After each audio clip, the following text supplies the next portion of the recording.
Hi, everybody. We are getting everybody moved over to the voice channel here, so we will get started in a few minutes. For those who are streaming, go ahead and get your countdowns going. Let me get Doable real quick. He's also streaming.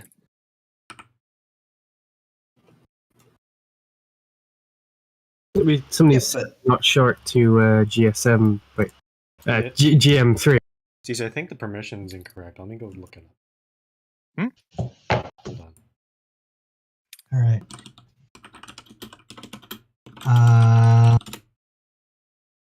Is Dew streaming? Yes, he is. Okay. I already set him. Yeah, I did. Well, I just saw the kick exemption, but yeah, it's not the right permission. Hold on, I'll fix them all. Oh, I was copying the one from console. No, that should be the right permission for kick exempt. Yeah.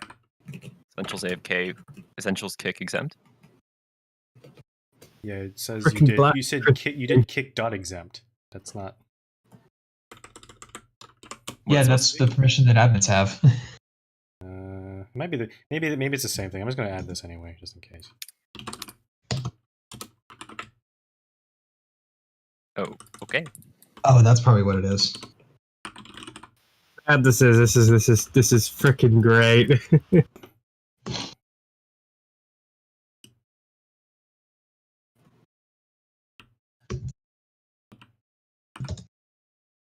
Now they're just temp perms. All right. Don't go away.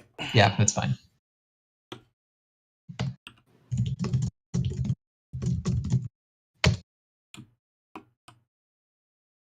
Seriously. Alrighty. Here already. Okay, I think Frumple TV and all of and we have 4 live streams of the public portion of the meeting today. So I think this counts as the meeting is being documented. Skelly, if you have trustee meeting notes, you can pass those to CC and I will take them from him. Yeah, but we'll get to that. And if trustees, if you forgot to do your meeting, now is a good time to start your meeting. But anyway, welcome everybody to the December 2020 General Staff Meeting. This is the final regularly scheduled full staff meeting of the year. We are holding it in a location decided by the pointless stupidity button. We are west-southwest of Chan Bay. So in case anyone's wondering where we are and why we got here, blame the pointless stupidity button. All hail button. All hail the button. Wonderful. Just to get everyone caught up on where we are, or where we're at with the staff meeting. Private portion did happen. There was a redacted topic that we talked about for a little bit. Nothing to announce from that redacted topic. There are a couple individuals who will be reaching out to directly to discuss a couple details about that redacted topic. But for everybody else, it is nothing to worry about. So I will just say to the people who brought this topic to our attention, thank you for doing so and for submitting it, and all the extremely helpful details that were provided. It certainly made our job a lot easier in making the decisions that were involved. But again, for everybody else, if you don't know what we're talking about, then you probably have nothing to worry about. So that is oops, that's not the button that I want. Anyway, that's what we have from the private portion. It's very exciting. So, all right. Let's get into the moderator nominations. Chief, I'd like to say a few things before we get to the mod noms. Yeah, go ahead. So just remind everyone, we have changed the voting, I guess, requirement for promotion to 2/3 of the vote. Just to all the staff members here, please still do vote neutral or against, because even though this has changed, there might be still a situation where maybe a candidate gets 2/3 of the for vote, but everyone else is against. In those situations, that does indicate that there's certainly division, and we might have to talk through that. And if in those cases, I may decide to use my veto, regardless of how I voted. If I feel that this person's too much of a possibly divisive candidate. The other thing I'll mention is we'll go through the votes for each of these candidates, but know that what I'd like to do is we'll do a roll call of votes, but once that's done, that's not necessarily the final vote. I want there to be discussion after the vote, now that we know where everyone stands. And as you saw, some staff members may change their mind through that conversation. It did happen once in the last meeting. So know that the final decision doesn't happen until, I guess, we say we agree that it's happening. So that's all.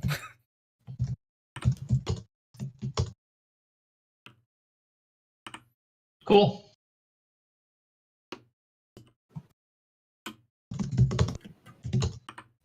I could stop yawning for a second. That'd be great. Okay. I'm just making sure that I've got the list of who's here. I put a table in the minutes, Doc. You could use that if you want. Yeah. So, well, that plus the folks who have given me an absentee ballot. So I was like, I can fill the table in as we go down the line for the votes. okay. Who have I missed? I know I've missed on my thing. I've missed someone. Okay. Alrighty. So, I guess should we just get straight into the first one then? First one would be Needham. Just to start off, can I ask a question about the process? Like, should we say our reasoning for our vote after we say our vote, or are we going to say everyone's vote, get the result, and then give our reasoning? Yeah, just get the vote out, and then we can discuss our reasoning afterward. Okay. Yeah, I'm just gonna go through the list, and basically at that point, when I call your name, just give your vote. I have received absentee votes from AP, Gods, and Dalt on the moderator nominations. So I will read those out when they are called. I will also randomize the order in which I'm calling people for each for the two. So anyway, so hold on. Also, Yoshi, why do you keep appearing in the public portion? What the hell? I just woke up. Oh, okay. I did this last time. Okay, just don't forget Yoshi. Don't forget to call on Yoshi too, because I did the list randomized with the entire staff team, even the people who aren't here. So that way, okay. If someone shows up, they're accounted for. That way, yeah, exactly. The difficult private portion. I think I'm actually going to start learning from Yoshi some more. Volp. I almost did that. Like I had to drag myself out of bed because the alarm. Okay, I fucked up. Let's get back on topic. Okay. Let's get started. Okay. So we're gonna have 11 votes because we do not have Mega. AP sent me his. So we do not have Mega, Ungens, or Tom, but everybody else we will have. So it's 11 votes. 2/3 of that. And Vicky had to leave. Vicky may have had to leave. Okay, so so if Vicky, so that's 7 votes then needed to pass. Okay. In order to get promoted. Okay, so let's get started then. So first candidate up is Needham NL. First vote will be coming from Dalt, who is neutral.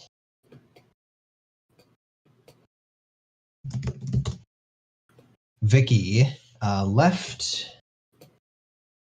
Gods sent me.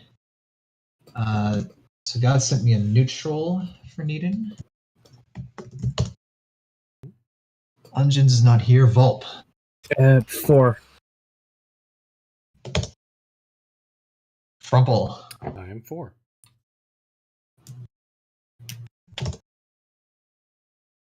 AP is a yes. CC. I'm gonna go neutral.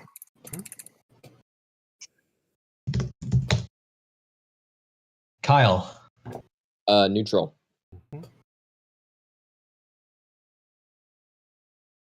Okay, next up is me. I'm staying with a yes.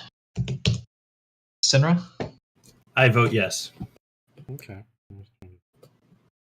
Tom is not here. Yoshi. Neutral.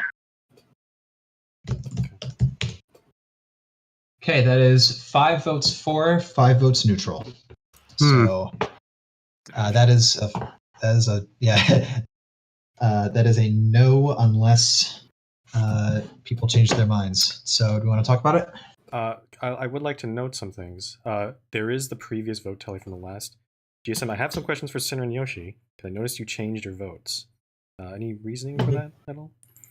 The evidence that was presented in the nomination channel was enough to satisfy me. Okay. What was talked about in the nomination was, I think after looking at what happened last time plus the information this time, I think there was more evidence than last time, but the reason I'm not voting yes is there's not enough evidence. So there's more, but not enough, is what I'm saying. Okay, understandable. As you have the vote tally from last time, what was that? It is on the. I added it. It is not. Yeah. So pretty I much see. all the votes are the same except we don't have Vicky's voted for, but she's not here. Kyle's vote is added, and Sinra's changed from neutral to 4. Yoshi changed from against to neutral, and Unjin's didn't submit a vote either. I think. Do I recall? Is that correct? That is correct. Okay, No so vote we for don't know Hutchins. his standing right now. But there weren't any no votes this time. I'm in the category of I can be convinced. Yeah, I agree. I wish there was more evidence of, like, there's a ton of evidence of him being very nice, and I think he's a great person. But I haven't seen much evidence, even when prompted in the nomination channel, of like leadership necessarily. Like, I wish there was more evidence on that side of the moderator job. It seems a lot of it did come from places such as the North Coast, which I did ask if they could show us some of that, but they said for privacy reasons they cannot. Okay, I was going to bring this up in the channel, but I wasn't sure how to word it. I have some questions about what people think leadership looks like in terms of mods, because I know I'm not sure if you know, guys, understand the difference between like active leadership and passive leadership. I don't think necessarily mods have to always be active leaders. And I can also point to examples where before some of the mods I've chosen or we've chosen are not necessarily people that necessarily stand out. Examples are Mossy, Heaven, Keko, definitely. They're people that I would consider people that don't really want the job in some cases, but I felt like they were appropriate for it. So I guess my question is, do we necessarily need like those like just that sort of leader in the mod position? That's what I'm sort of questioning here. I would say that isn't necessary. I think that the moderator position needs you to be objective in enforcement of rules, and you need to be neutral in how you interact with people with regards to them. But leadership, I think, is a stretch. I will also agree with Trimble here about passive leading. Like, Needon is definitely not active in that sort of sense. He does, however, push things forwards. He is very reliable in my experience, and he is able to take the reins, but not exactly in a way that seems obvious.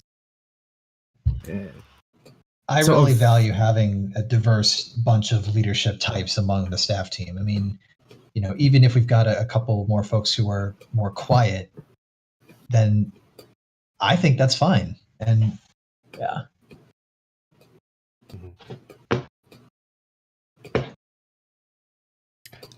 Anyway, I wasn't saying this to try to change people's minds. I just want something that not just the rest of the staff, but other people who may have been making comments along those lines to just consider that, because I think it limits ourselves if we just think about just big brash. I have more of a question leaders for the there. people that voted for. As someone voted neutral, I'm kind of on the fence right now of voting yes on Needham.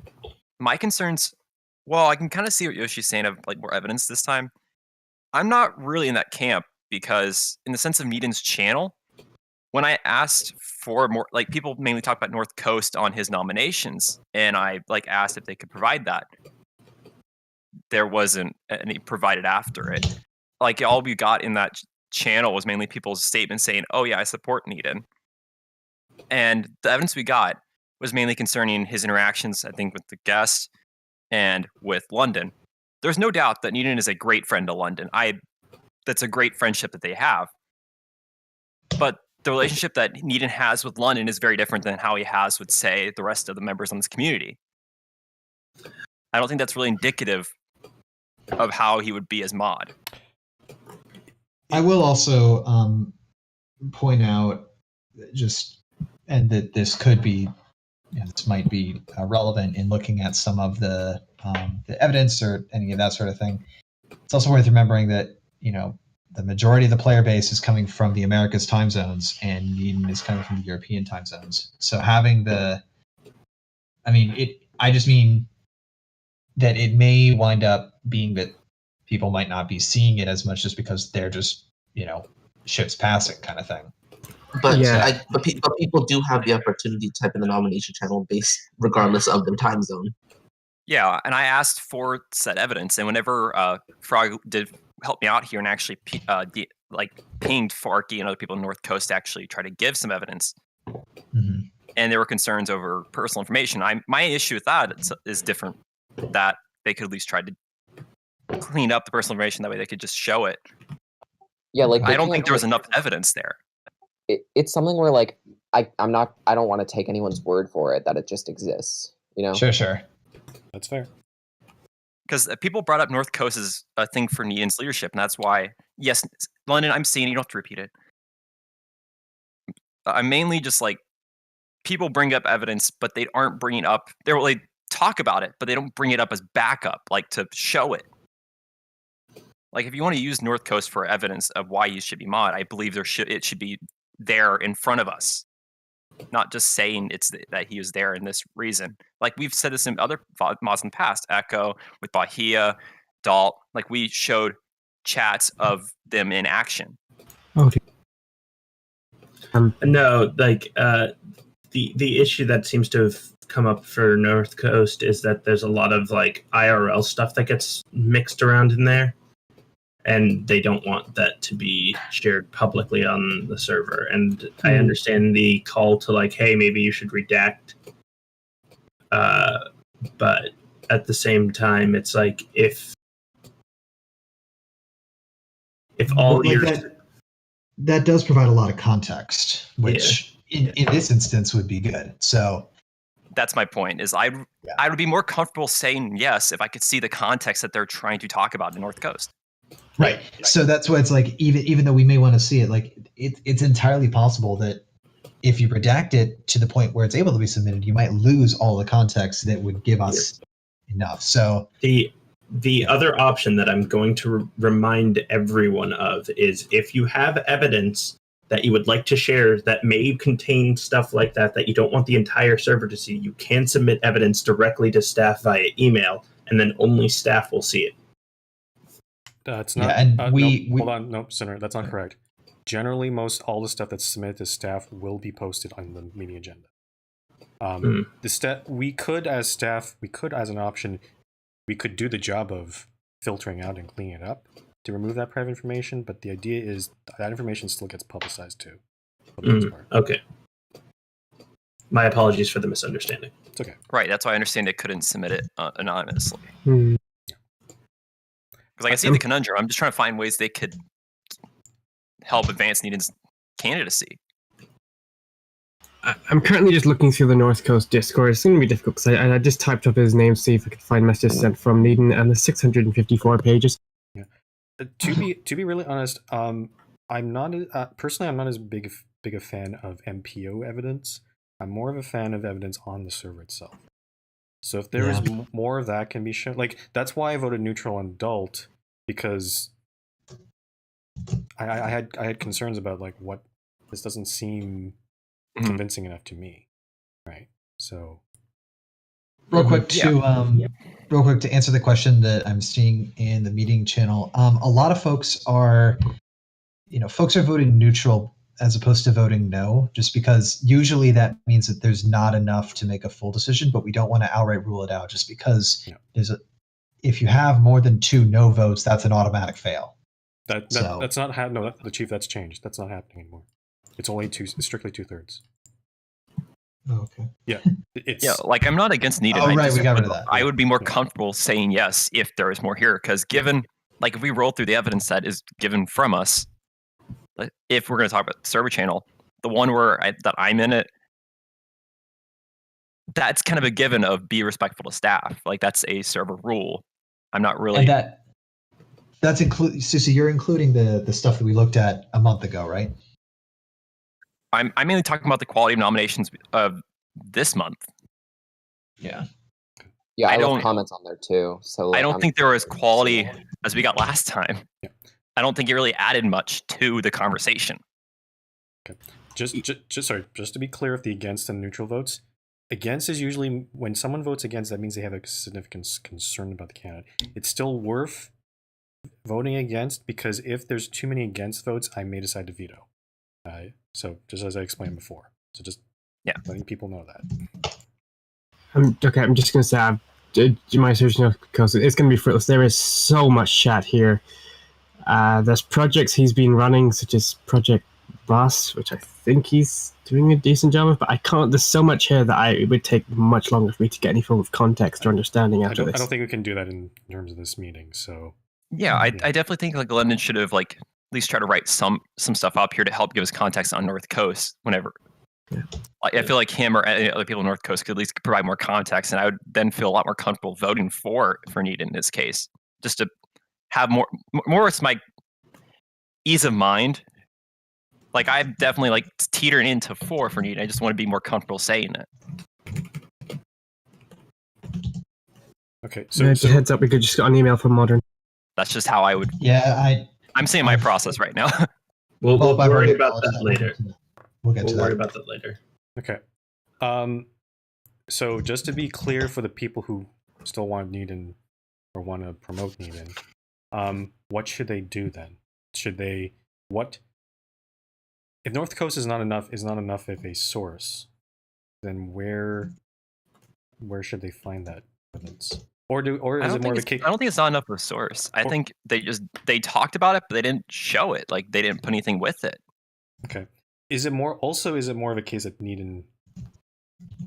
Is the problem evidence, or is the problem like Needham? Like is it just simply needing more time to maybe get to know more people? Because again, sounds like part of the problem is people don't know him well enough, perhaps, right? And I think there's some degree that might be due to the time zones. He's European continental. I mean, based on what I've seen, I'm fine as it is. Obviously, I've voted yes both times, but I mean, it's sounding to me more like the reasons why that we have neutral and no votes is more on evidence. Yeah, I'm definitely in the evidence side right now. Same.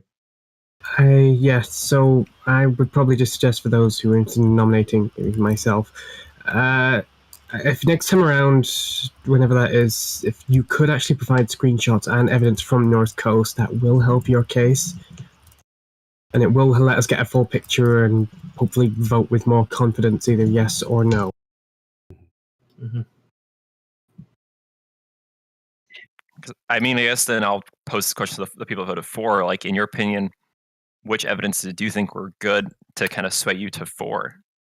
That way, for people who are trying to write those nominations, to kind of get a feel for it. Well, personally, I was already convinced from the previous meeting, from not necessarily from the evidence, but I said this in the meeting, based on how Needham interacted with the feedback. Yeah, okay. So, that was part of it for me. Yeah. The other was just like how Needon has interacted with people and say like Sirius and things like that, just how kind Needon has been to people and understanding. Like I think that's a big plus in my book. Yeah, Needon's been fantastic there, like on a level probably comparable to Vicky Posa.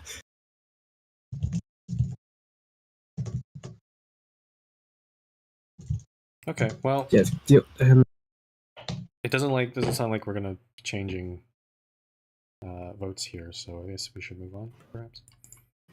Last call, I suppose. Yeah, last call. Yeah. Going once. Going twice. Sold 505 is the final tally. So thank you. Last time. Yeah. Well, there's no votes, but still not a promotion. Yeah. All right. Alrighty. Next up is Skelly. So let us randomize the list. All right. First up is Kyle. Neutral. Okay, second is me. I'm a yes. Yoshi.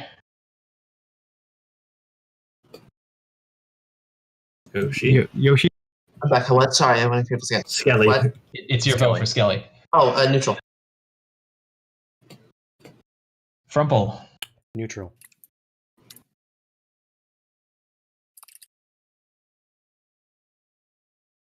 Cece. Neutral.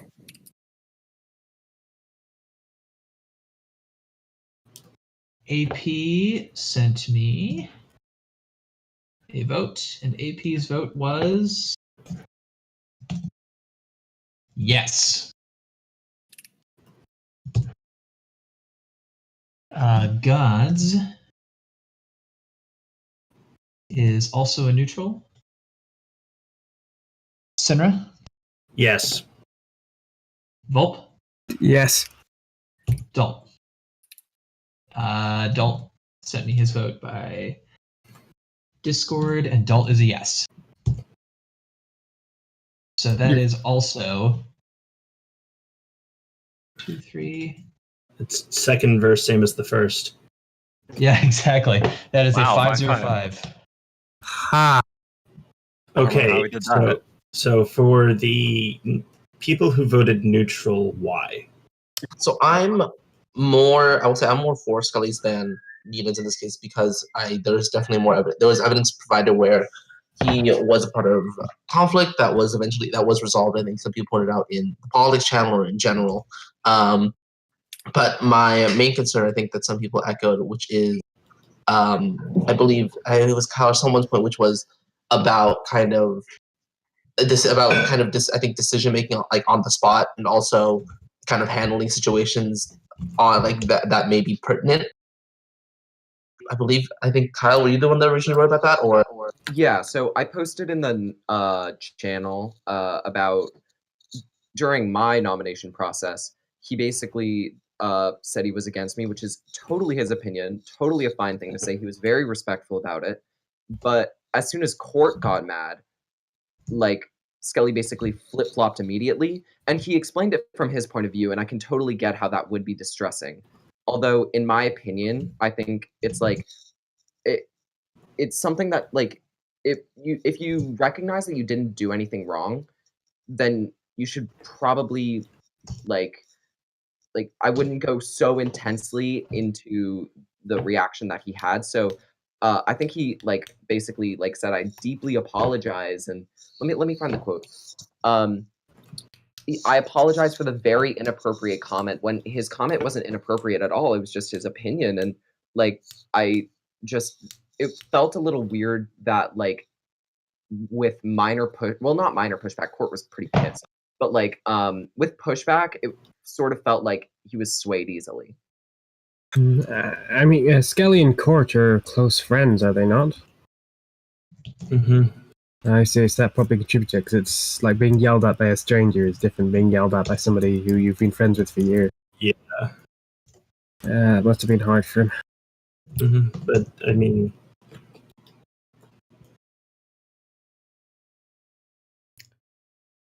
Yeah, I know for me, in the sense of Skelly, like I know Skelly quite like from just like being on the server length of time, and I was trying to make sure that didn't influence my vote at all. My point with Skelly was in the conversation channel, there wasn't really much to talk about aside from Kyle's point. Like it was just, in my opinion, it was felt dead more or less. There wasn't really much else that people were adding to Skelly, and as far as evidence go, like I know people also brought up the thing about Skelly, which is activity was a concern. Mm-hmm. And Skelly did highlight that he would be more active over the coming months, though, due to university stuff. I mean that's his word.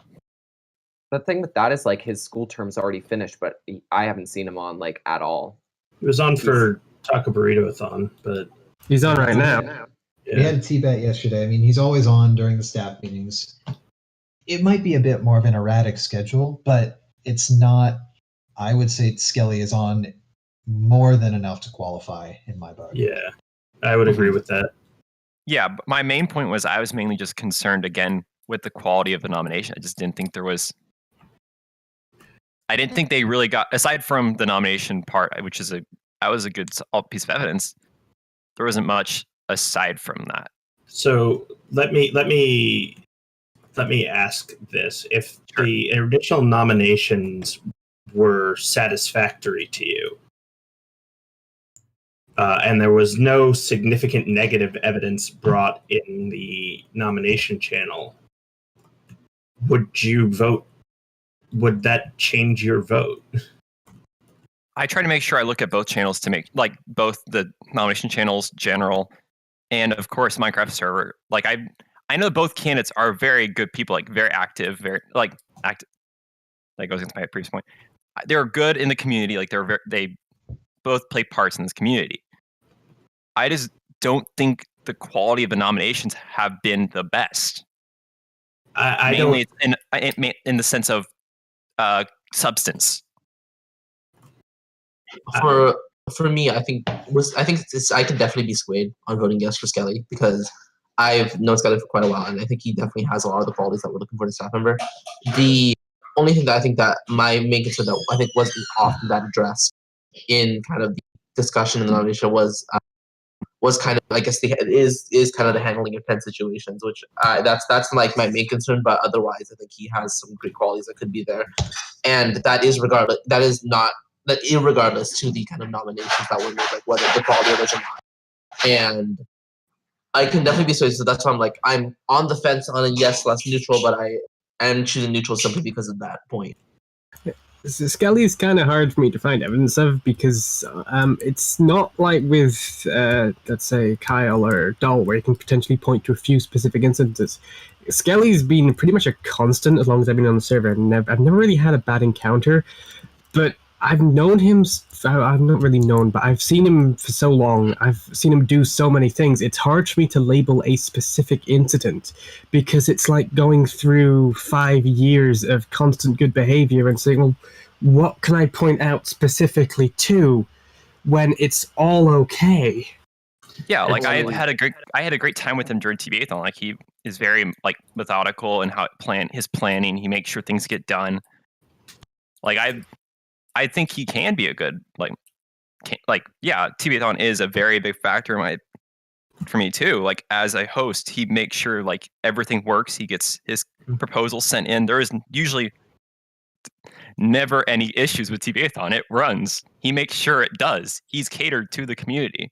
Yeah. And you know, there's inevitably going to be issues that happen between Skelly and hosts of getting something put together in a town. I mean, I would say that's actually a huge thing of if there are issues that Skelly has dealt with them in a civil manner and with the host directly and not gotten them out into the public to the point where we all need to be seeing and dealing with the side effects. I mean, like that's a testament to just handling, again, even though that's not, I would say, a super tense situation, but it is, you know, working with event hosts in towns and all. Like, I mean, that's very strong collaboration skills. Yeah, I think actually I'll switch to 4 here because I just remembered the one thing. In regards to event planning, Skelly keeps a pretty good tab on the community.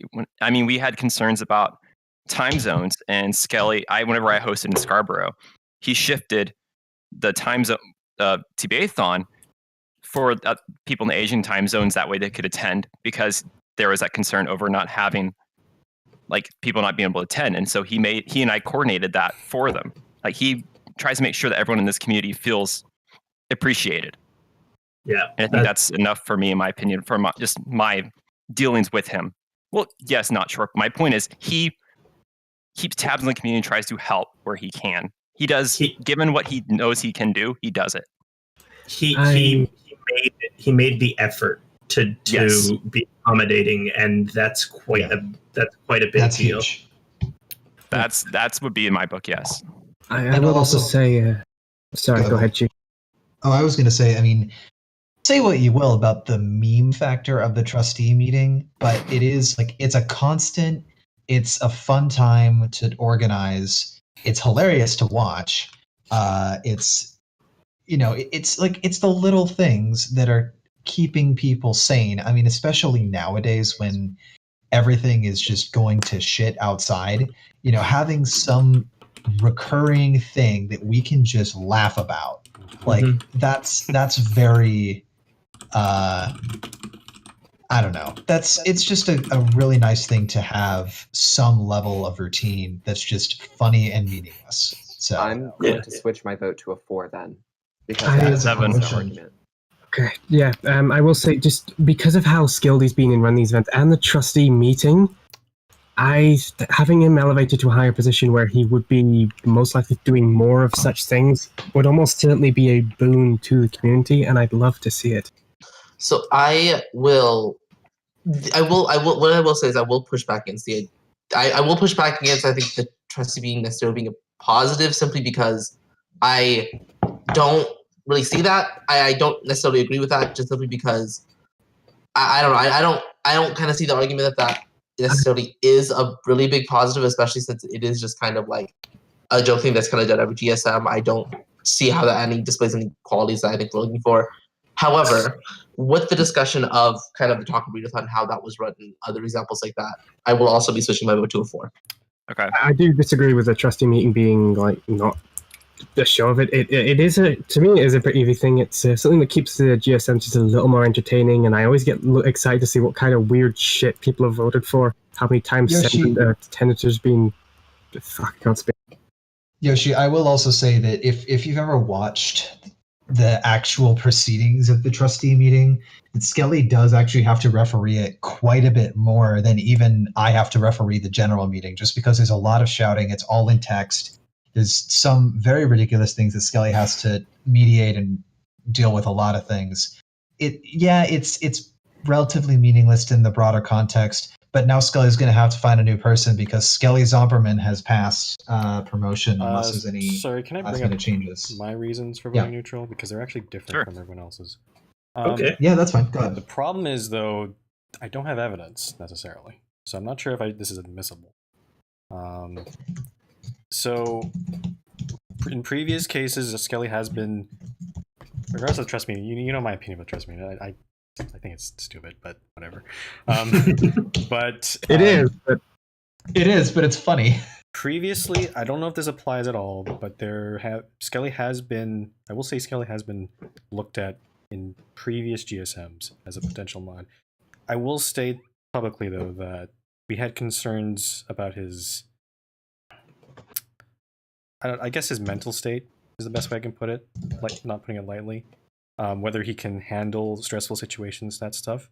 I haven't seen any evidence against that, so maybe that's not really worth considering. The one thing I will mention, though, and just to be very clear, I don't think Skelly intends it this way, but I do notice that when he's in, say, Mumble or any sort of voice chat, he's not the most polite person. He doesn't say things like hi or anything. He just goes straight to asking a question or going right into it. But just, I don't know. Something, if I had a suggestion for Skelly, I'd say, I don't know, just be a little bit more cordial, I guess, or polite. If that makes any sense. I don't know if other people have noticed that at all. And the reason I didn't say it in the beginning, because I don't have evidence of it. It's voice chat. So Mumble is notoriously difficult to really corroborate things on. It's not like I would know anything about that, no sir. And with regards to everyone else's reason about the, Skelly apologizing, I think he made for me, I think he made a good enough explanation for that. I can understand why maybe showing a bit more backbone. I can understand Kyle's point there. I think that would be useful, or a little more confidence, I guess. That would be useful too. So. Yeah, I think that was why I originally voted neutral, which was maybe because it was kind of sometimes dealing with special situations, like I think you put it out. But I think the other points that were made, I think during this meeting, I think definitely kind of pushed me over the edge. But to Skelly directly, I think you have a lot of definitely great qualities and are definitely very helpful in the community. It's just I would say during tense situations, stuff like that, I think it's okay to ask others for advice, ask others for opinions, and listen to other people. That I think that's the main concern I had. I draw the evidence. I will say the evidence I draw on for that is kind of, and I understand it was I think it's just time for a lot of people, but I think if we look, I think kind of at October 4th, there was there's obviously a lot going on for everyone, but I think in like situations like that, I think it would be good to kind of, I think it's okay that you're overwhelmed, but it's also okay to seek out help from other staff members and also other people to get opinions, get perspectives, get more information. Yep. And the other thing is that we are definitely here to help. Like if this doesn't just go to Skelly, this goes to everyone in the community. If there's a tense situation or something like that going on, you are welcome to reach out to us, and we can for server related things, we will try to help as best we can. Okay. Sorry, officially, can I change my vote to 4? Because I've been convinced by what everyone else has said. So that is a 9-1. I think it's more of a case. 9-1. I think it's more of a case. Vote now. As I said, I think it's more of a case of. I think there's stuff Skelly can work on, as I mentioned, but I think but I think the argument that he's been around in this community for a while, and has contributed quite a bit, and I think if he just does those things, I think he'll be good enough. To kind of, I think to what Crumple you were talking about, I think I know what you're saying about because I think Skelly responded. I think for Skelly, I think kind of a better wording is, or kind of another perspective on is, I think from knowing Skelly for a long time, I think often, I'm not sure if you can correct me if I'm wrong with the Skelly, but often I think because where Skelly kind of comes into Mumble, and like if he's there for like one thing, he'll just kind of like ask and then gotta go, like maybe because of time wise, maybe because I don't know if he's not comfortable with the other people there. I'm not exactly sure, but I know what I don't know if Mumble's talking about necessarily in that regard, but I think I have a feeling it might just be either, I think he might be just very direct to the point, which I can understand how that can come off in the wrong way. Understand that too. It's just that it comes off not greatly, and some people. The problem is people can misinterpret it. Not me, but others, right? So I don't know. I all I'm asking is maybe just a little bit more, upfront friendliness in terms of, because if you don't show it, then people might not be willing to come up to you as if you're a staff member, right? So there has to be a bit of it's hard for me to word this, but it's like just to explain the thing from the channel, I just thought to what would I do if my friend was pissed at me, and I honestly can't really fault him there because I'm not fully aware of Quartz and Skelly's relationship. So if my best friend was pissed at me, I would try and fix that, even going a little more generously. So I think that situation is probably excusable. Yeah. Do you want to formalize this? Normal. I think this is formalized as a 9-1 vote. 9-1-0 is the final vote tally. So congratulations to Skelly. Welcome aboard. Skelly, I will contact you afterwards to take care of all the procedural stuff and get you connected to everything. But I think we can do this. Let's see here. Let's do the fun one first. Please hold. The fun one. Please hold. I really hope this isn't the end of the trustee meeting. Like maybe Elite Neon can take it over and start yelling at people with a weird union boss voice. Elite already is like Alright. the secretary in a way, so I think Elite's got it User, covered. Skelly, Okay. parents, Now the trustee meeting is going to get way worse now. There we go. This is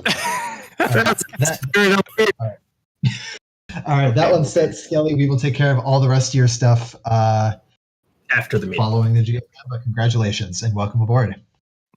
And Skelly, if you do need anything, like, to help with getting adjusted, the rest of the staff are here for me, here for you, not here for me. We Skelly, should unmute. we can unmute, but Skelly, technically you just sit back and your term technically doesn't officially begin until the meeting's over. I just set your in-game one because that's the fun one. So Yeah. All right, let's get into the bulk of the meeting. Oh boy. 5A.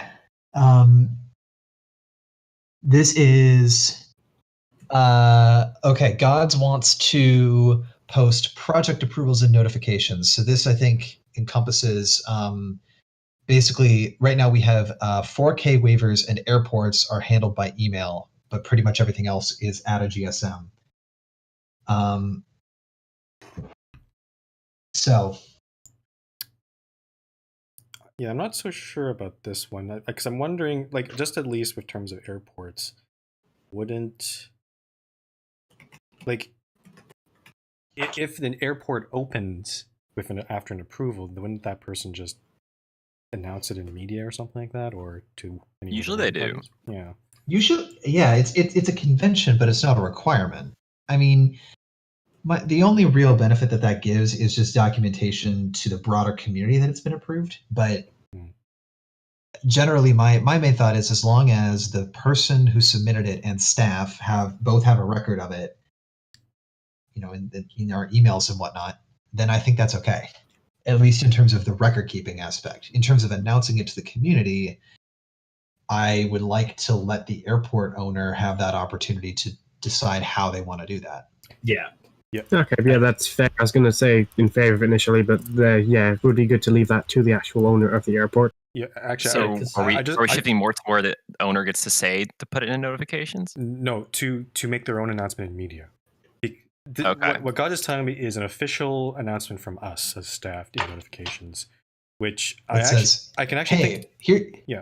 Oh, go ahead, Chief. Yeah, it would basically be like, and because this is a real thing, I'm going to be preparing. I got to do some stuff in Vermilion to do an expansion to Gateway that Elite's going to build, and basically this would be once it's been reviewed and approved that we would post notifications to say, hey, just to let everybody know, Vermilion Gateway Airport has had an expansion approved. Here's the map, and then that doesn't necessarily mean that it's open and gates are ready. But then at a later point, then I, speaking on behalf of Chief rather than on behalf of the staff, then I would say Vermilion Gateway has expanded and there's gates open and all this, but I would make that post in media announcements. So I feel like that brings lots of unintended people asking questions, like bringing stress on the airport builder. That's what I was going to bring up because now that people know that's approved, people are going to keep on saying, "When's the airport done? When's the airport done?" Like, Gates. Yeah, and as someone that doesn't build public airports but built a private airport, I feel kind of awkward when, say, when Scarborough Air Base would say, if I say expanded again, that would be kind of weird to put that in notifications because it's not really open for other people. Yeah.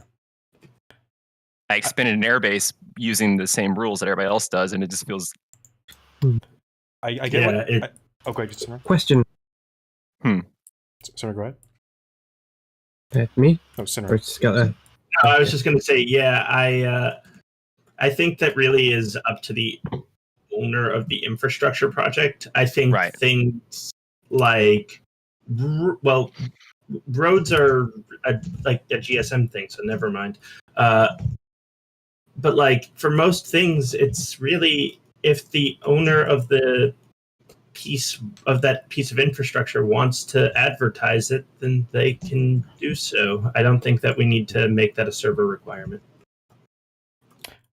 I guess. Sorry, go ahead, Paul. I'm just thinking, while I know there's reasons to not include that for airports, Would those reasons also wouldn't factor into things like railways or other infrastructure projects?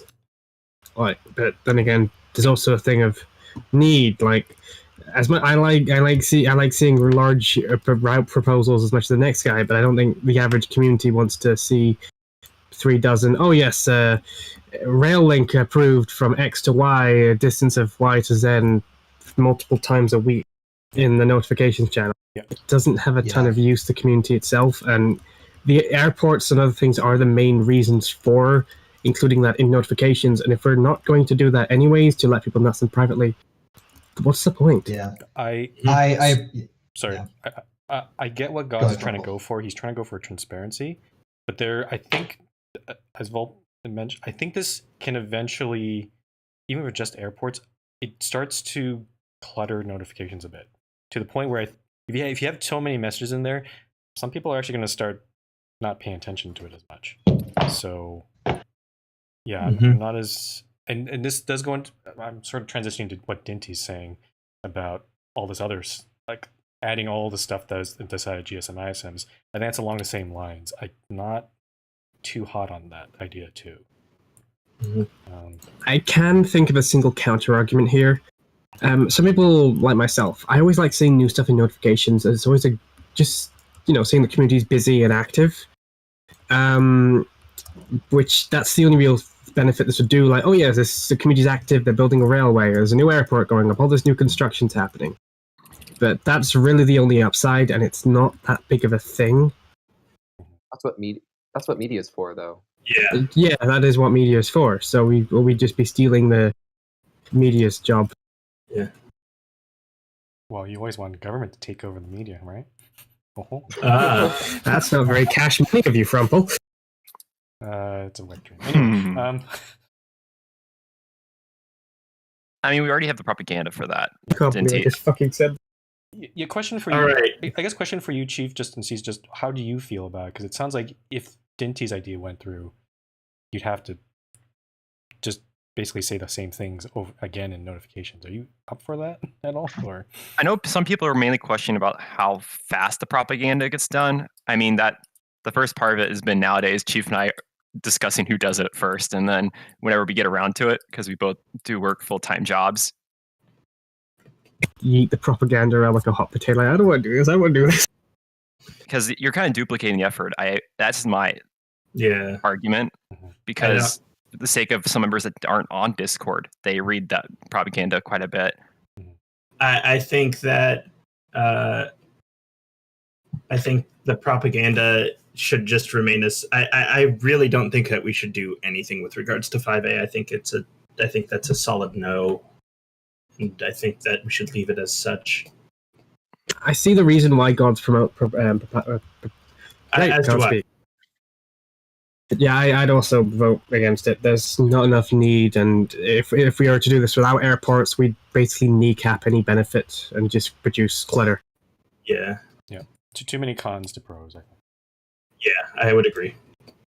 Good intention, maybe not good actual in practice. All right. So that's any final comments on 5A, or are we saying no and moving on? I'm looking in live chat. I don't see any other comments there, so I guess we'll move on. Chief's muted for some reason, so I guess we can move. Oh. Quick, let's skip past the whole GSM and just leave him here. Speedrun. Let's go. Let's go to 5. Increasing the 4,000 block rule to 6,000 blocks. No. Yeah, I had a little thing in forum about this. I basically said, like, I get the argument that Zeta towns are, like, by nature, because it's Zeta, there's more space, further away. But the actual anvils you place have not changed, and that's still a whole lot of track. So, like, even though you need more 4K waivers, we've updated the process with the 48-hour period to account for that increased need. So I don't necessarily understand, because the amount of track that's still being put down is a lot. Like, 4,000 blocks is a lot of way. And so with the 48-hour one, if you don't get a response in 48 hours, it's automatically approved, and therefore, like, I don't really see the need 100%. I I will also say that just can't really say too much, but based on what we see in the private portion, a 4K, like just a 4K long rail line is just that. If you do it badly, it can create a massive mess that requires a ton of staff cleanup. And I don't actually think there's also a lot of issue with just the current thing, anyways. Like, I get some reasons for it. Zeta's really sparse, so you're almost always sending a 4K waiver now because of just people don't like building next to each other. Yeah. But, and I know it's a little annoying to send it in, but 4,000 blocks is a long, long way. Like, to put this in perspective, like, Illinois and Central City are less than 6,000 blocks away. That's a lot of distance, though. Wait, what?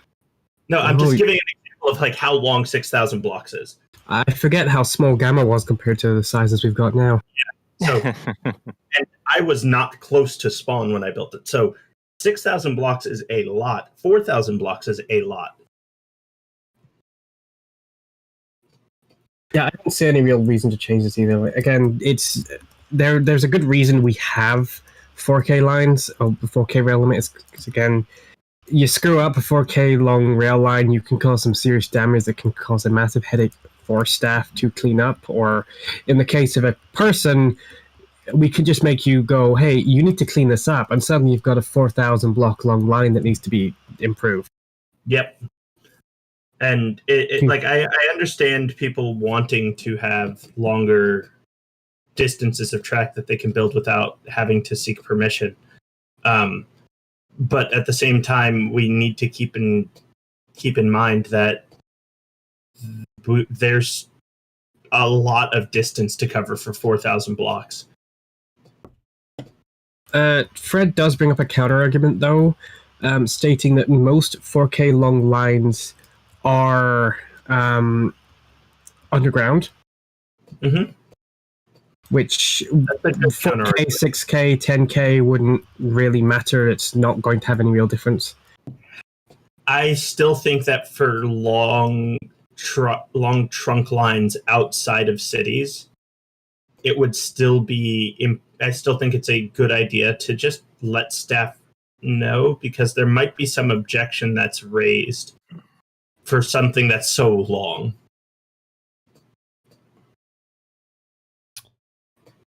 So let's just get a sense of where people are at. I mean, you guys, like Center and Volp have expressed their opinions. I don't know about the rest of the staff. Fred seems pretty in favor of this proposal. Otto has already expressed his notion in form against this proposal. I'm curious about other people's opinions too. I think I'm kind of a foul here on that. Like the with the new procedures in face, it's not that difficult, I think, to get a rail line approved. That is where the 4,000 blocks at this point. Additionally, to kind of make to kind of actually provide an example of why we kind of don't want to change it is recently there was a proposal where there actually it's still a current, I think, request where there's some unclear like things that basically, if it was, I think, if we did extend it out, we would have missed it because it technically would have been under 4,000.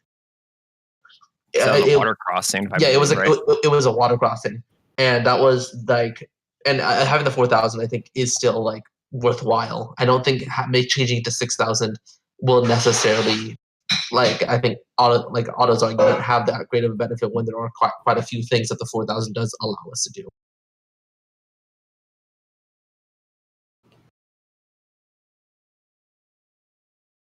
Skelly got mod vision in the Nevada elevator. I don't even know where that comes from. To stay on topic. Sorry. It sounds like the staff unless someone has a dissenting opinion, because I know AP does, but that wasn't really in dissent to the idea of the waiver, but more just having long underground lines. Are there any real dissenting opinions to rejecting this from the staff? The silence is pretty deafening. No, it isn't. It's silent. No, it's just yay or nay kind of thing. I think we've said what we need to say about this. Yeah, I don't I don't think we're going to approve this. Considering there's no debate here, and unfortunately in public, the only real strong opinion I'm seeing is from Fred. Otto's clarified his position that he doesn't like the rule in itself, and I can understand that. But I mean, I don't see. And I understand why you don't like it, Fred, and like I get that. But at the same time, it's there simply so that staff have a record of why is there this line that's going for 8,000 blocks? Yeah. And I know it's not normally a straight line for a 4K waiver. Yeah. I'm very well aware of that. But you understand what I'm getting at. And if there's an argument, if there's an argument that we haven't dealt with those sort of things, I can tell you for sure. And as Yoshi had said, we have dealt with this even with the 4K issue. So it's still a problem. Yeah. I've got one thing to say on this, and that's it. I will say that most of the time with the 4K thing, it's harmless. Like 48 hours pass, or some random staff members approves it, it's fine. But and if that was always the case, then I think we'd probably be a lot more in favor of extending it. But there are occasionally things where we'll go over the line and realize something is seriously wrong. And if we didn't have this manual approval process, that would have just been unnoticed. And problems would have likely hit us way down later when it's months down. Maybe there's no core protect data on it, so we can't just roll it back. And right. Yeah, there's a reason. And Sorry, go ahead, Chief. Just as I say, just to be clear, that the way it works now is basically we have 48 hours to object, and if someone objects, that stops that clock, and it reverts completely to a manual process.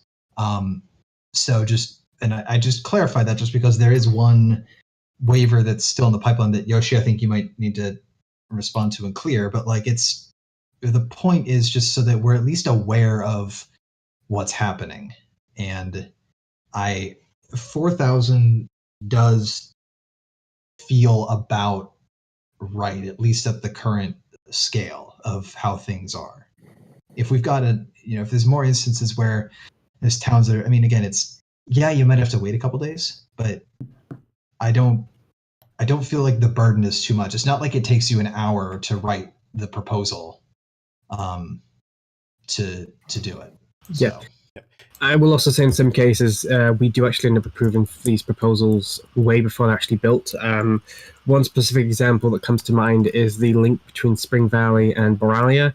The 4K waiver for that was sent in 2019, but it was only built about a month ago. So you can just send these way ahead of time, and maybe even just for proposed routes that you are thinking of doing, and you should be able to just do it that way. So you have basically a bunch of approvals for things that could keep you busy for months, all sent at once. And I don't want to be too dramatic here, but I guess I will. I know some people just don't like the 4K rule in itself. Thing is, if we didn't have a 4K rule, we're going to end up in a situation like the old world. Yep. And you know how that turned out. So that's kind of a little bit why we don't want that sort of thing. Fred would like information to how that turned out. I would as well, because I wasn't there. The old world, Fred. Go look at the old world. It's just everything going everywhere from everything, and there's no organization and no planning, and it's just absolute chaos. Yeah, there has to be some rules there, and yeah. I know this because oh Lord, I contributed to it. Yes, you did, but I think that 5B is pretty much a settled argument. If you folks do want to see like a microcosm of that on the New World, go look underneath Vermilion. Oh, that's very true. I say this as I have been rebuilding the Vermilion Metro to work with the Illarel system. Oh Lord. Like spaghetti, but even spaghetti is somewhat orderly. All right. Shall we move on? Yeah, I think Yeah. 5C. I see. From Kitty. It's just changing the label. Yeah. I don't really know what it does, honestly. Like, I think I get it. I think I'm sorry. Go ahead. I think instead of just saying franchise rules, it just makes it less. It makes it less specific. I think so. It now fits. Shoot. It now fit. It seems to indicate anything from rail stations to private property. Yeah. It's to expand it from just being like franchises, because franchises have become a specific thing on the server. Yeah, like what AP said. Yeah, it's. Oh, sorry, go ahead. private houses, though. The Well, thing no. with private houses is like people will just put a name on a house in a town that I don't know if does that mean they own that house now? I don't think that would work in that way. I think that if you build your own house, I think that would count. Right. That's now we're in hair split land. No, that didn't take long, did it? No, that's a good point, Kyle. Because if you just say private property, I think it can be, someone can interpret it as someone's house, and that's another person's town, right? Like, So- I just let people roam free in my town and claim a house because I don't care. I have plenty of houses, but like, do they now own that house? Is that now like the same thing as a franchise? We could just fix this by simply putting a simple definition to what exactly it is. Like in the case of a house, it's a house that you've built yourself, rather than just sticking a sign on and claiming. But then there's also questions of, what if I give somebody a house, they furnish it? Does that count? Oh God. How about this? That's why I said we're in hair split land. How about this as a clarification? Instead of just saying private property, how about private business property? Would that help? Yeah. A lot? That's better. Yeah. I like that a lot more. I think because that immediately covers anything from planes to check-in desks to rail stations to rail equipment, etc. It's fair to say private commercial property. Yeah. Yeah, that sounds a lot better than business property. Private commercial property rules. I think that's much better. And libertarianism is vibrating. Okay, then. Yeah. Just as a side, was there a situation that came? I know Kitty's not here, but was there a situation that sort of instigated Kitty to propose this rule, or is this something? I don't know if anyone knows the background on this at all. You should set up a bunch of proposals at once without any real context. Okay. I think it was more Kitty trying to preempt a situation arising, but I'm not certain. Kitty tends to be pretty good at doing that, actually. Like this, I have no idea how he's able to consistently plan for the future. I think it's something called being good at planning. Not something I'd know, of course. Okay. I think this is great. Okay, just so we just cover our bases. Private commercial property. Just to double check, does that cover what we intend? Like, I'm just trying to see if there's any loophole or anything that we might be missing. Like, I think I think that should be fine. Rail stations, would that be considered commercial?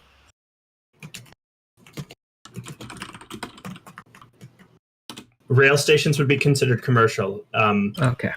If it is a rail station that is part of a transit center, that is still commercial property, but that is owned by a different person. Obi asked about rail tracks. Rail tracks would be commercial property, yes. Yeah, that company built it. Those said tracks, probably. Isn't that already the rule though? Like, I don't think we're changing anything in terms of rail. I think we're just making it so that it's more clarified into what applies to what. Right. I may have just thought of a potential edge case. So there's a case where Devi commissioned me to build a park or so. That isn't really commercial property, but it is something I built. So, but Devi commissioned you. That's owned by Devi. Mhm. The end. Okay. So that clears it up then. Yeah. I think this will be fine. I think because that's someone paying you to build them something. Once you've completed it, it is no longer yours; it is theirs. I see. So that's different from a franchise, which is just paying somebody to build something or something. Well, a franchise is private commercial property. a park is not really private per se. Nor That would be commercial. covered under other rules. Okay. All right. Okay. Okay, so it sounds like we can go forward this. If there's any other cases, we'll deal with them when they come up. But so just to be clear, this does expand franchise to private commercial property, and the rules around franchise now apply to private commercial property by definition. So. Yep. Okay. Chief's not here, right. so I'm taking over. I'm taking the wheel. Okay. Let's go to Take the wheel. 5D. 5D, band player IAT grace period proposed by Kitty. I'm for this. I think I don't know if we need to put it on the rules page per se, like God said, but I think this should be adopted formally as like we won't process anything of that nature for at least 2 weeks. Yeah, I did float the idea of this happening after the mod apocalypse. This would apply retroactively to the people that from recently? It depends on because Kitty didn't specify like a specific grace period or time frame. He said maybe 1 or 2 weeks, but I'm not sure if that's enough in itself, to be honest. I think two weeks is the bare minimum. Yeah. And I think this is actually good in multiple ways, because not only is it to give the player ample time to submit a will, but like if somebody gets banned and then they immediately see people are just gouging for their stuff publicly, that's not going to make them feel very good, and they might not want to return even after even if they appeal, or it might even prompt them to do things that could cement them as a permanent ban. Yeah, I would agree with that, and I would go so far as to say, because I saw PTLD saying 1 to 2 GSMs, and I think that is, I don't think it should be GSMs per se, but I think 1 to 2 months should be the bare minimum. I think 2 months is a little much. I'd be in favor of at most 1 month. I agree with I both. actually One feels about right. Sorry, go ahead, Who was that? Oh, hi, Dob. Was Dalton. I've been here for a while. I just haven't said anything. Oh, no. I kind of agree with PTLD actually, because like if we're setting it to be about a month, this makes sure like no matter, even if like someone's banned right before an ISM or something, it wouldn't be considered then. It wouldn't be considered at the GSM, but then at next month's ISM. So it just like works at about a month. And then if it happens in like a busy time like this month where there is no ISM, there's still like not that much time between GSM or ISM in January. So I don't think it would be too long of a wait. But I don't know. I think you get the same problem in either situation. Like if it's by GSM, you could get a situation where the GSM and ISM is very close, so that's not 1 month. But if you say it's a month, then you can also get a situation where you just miss. It's just after the GSM or ISM. So I think either way, it's going to be you're gonna get that funny, weird stuff, like the funny, weird timing, basically. So yeah, like. I like a month just on absolute terms. Yeah, I would rather say a month than at like a GSM a month away. Yeah, also because we can issue a ban, irrespective of where we are in the staff meeting cycle. Like, bans are just issued if they're needed, regardless of what the date is. So saying a month doesn't tie anything that doesn't need to be tied. I think, yeah. Skelly just confirmed that 5C was not related to any specific incidents, so yeah. Excellent. That's what I figured, but good to check. Yep. Otto's saying, create a problem of making it too long for infrastructure projects to and from places owned by banned players. Are you saying a month's too long, Otto? He said a month seemed about right, I think. Oh, okay. But there was somebody else. Okay. Anything more than, yeah. Okay.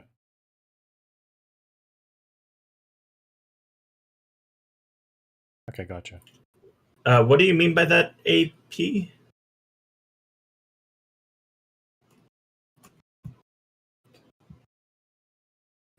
Is he talking about what? Infrastructure projects are allowed to continue after a player has been banned. That's Fred, not AP.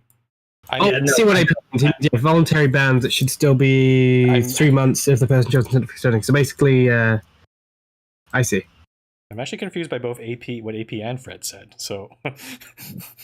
Yeah, well, AP is when people actually request a ban, or either the 3-month IAT period would still apply to them, even though they have been banned. Is what I think he's saying. Yes, like whenever his Jacked account, we banned that, or Cal's Calferb account. Treat it not as a ban, more so an absence. Yeah, but I mean, we do differentiate between players that were banned for violation of server policy and people who were banned because of account access issues.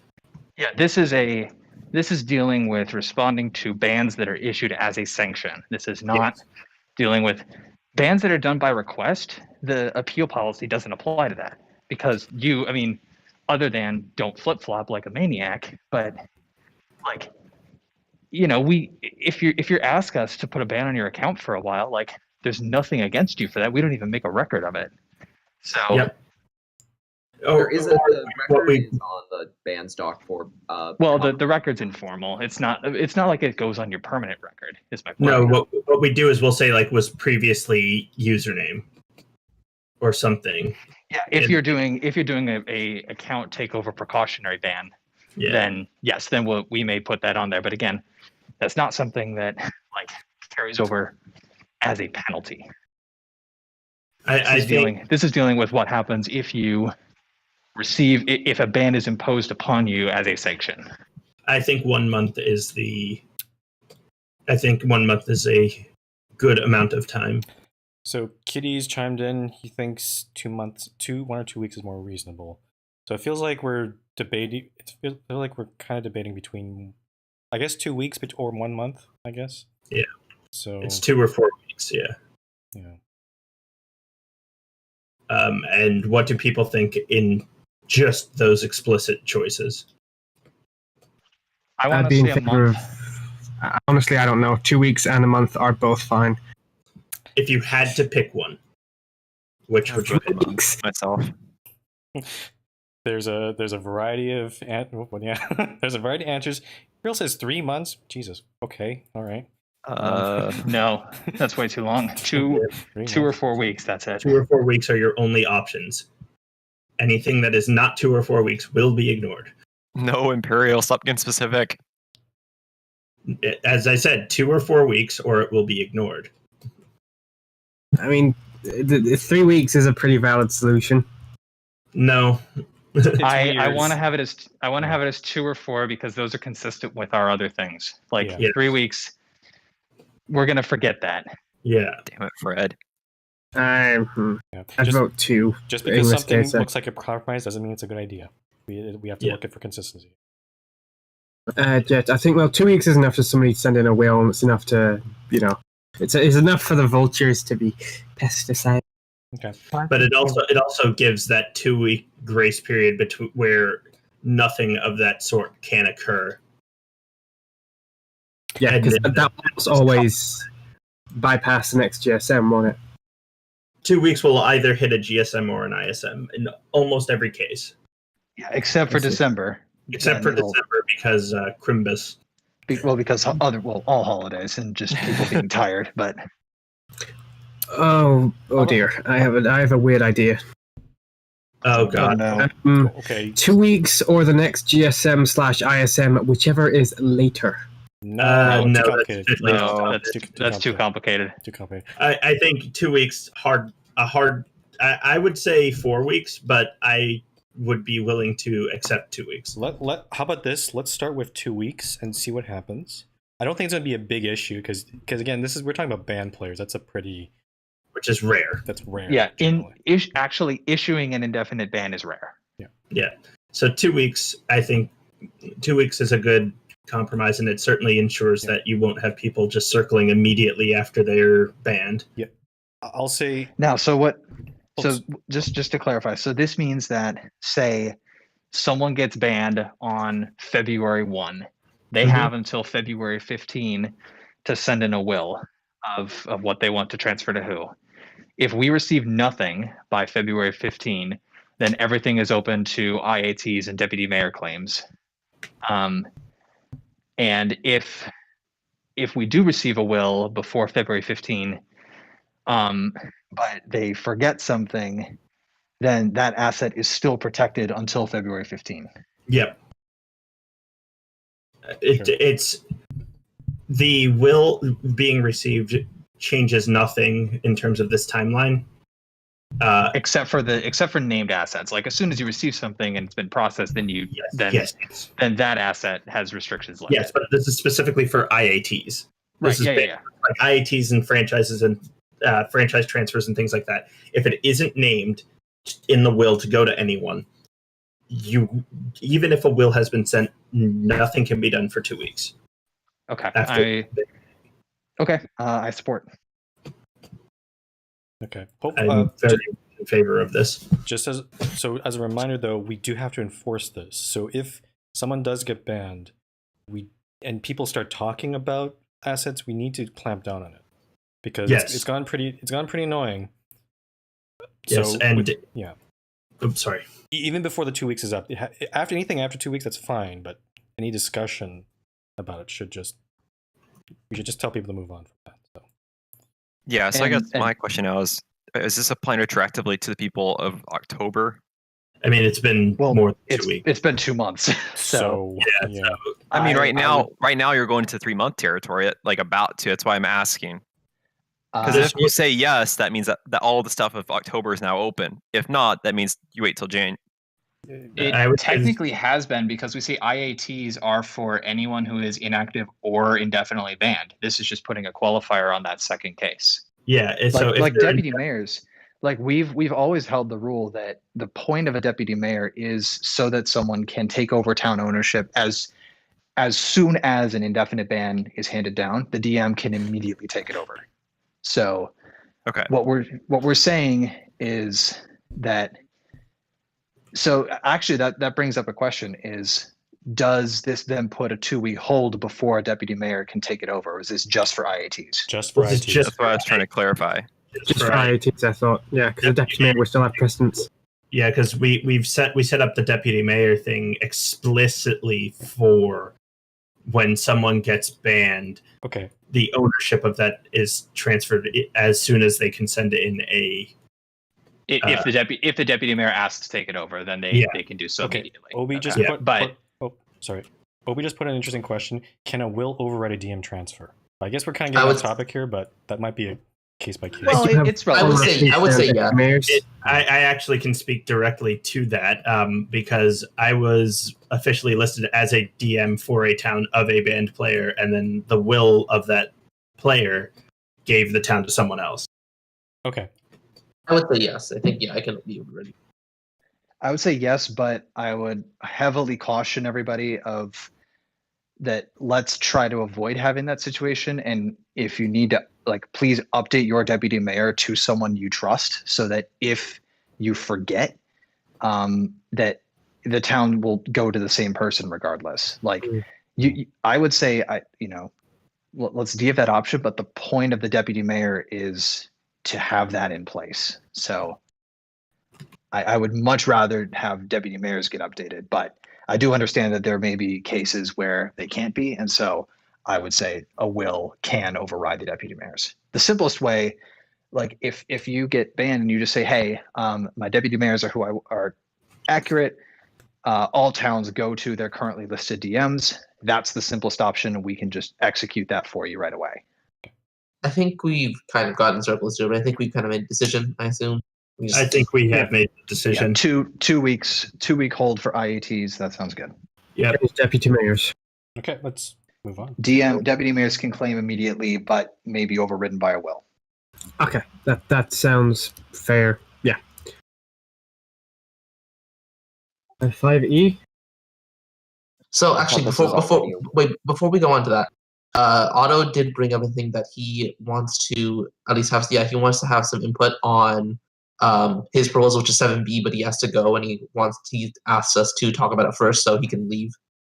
Is Otto still here? Oh, he is? Okay. Yes, he's in meeting live. There's a message at 1:14. I sent a message just now. Do you guys want to skip to 7B So just we're quickly? skipping to 7B? Yeah. Okay. We're temporarily skipping to 7B so that questions that may come up about it can be answered by the individual. Okay. Which is on Which Lingo. one's 7B? It's on Lingo, which I will say, Otto, great game. Love watching Lingo. So Yoshi hyped. I'm just going to immediately vouch for his favorite thing. Like, he's been doing a lot of work on testing it, and it's played beautifully.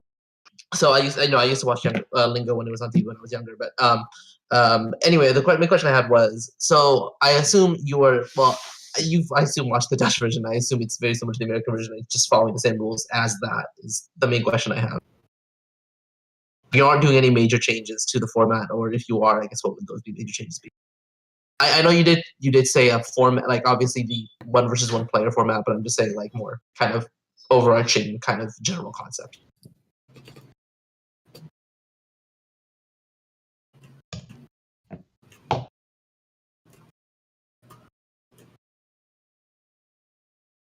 And for those wondering, Otto is typing. Yeah. Okay. But I mean, if it's all basically just taking the format and different components of the show, then that's what I'm asking, just to double check. And again, I will vouch. Okay. Otto has been. I have run some tests for Otto, as has Needin NL. I think he's doing a very good job of setting it up. What he's got so far is really fun to play, and I'm actually kind of excited to see how the rest of the community will enjoy it. Okay. Prize amount seems fine to me. So trying to see. So is the prize amount 1,000 or 18? I'm a little bit. How much are you requesting? That's a little bit confusing part because there are like 4 different numbers written here. I think I get what he's saying. With Lingo, I think one of the gimmicks is that there's a lotto bingo bit at the end in which you could win more money, which might be why there's different amounts given. So based on what I know when I used to watch it, the final round essentially, you can. It's basically kind of a bonus, a jackpot round where you can gain more money based off of the base amount that you want for winning the whole game. Otto, what's the maximum amount of what someone could win? Yeah.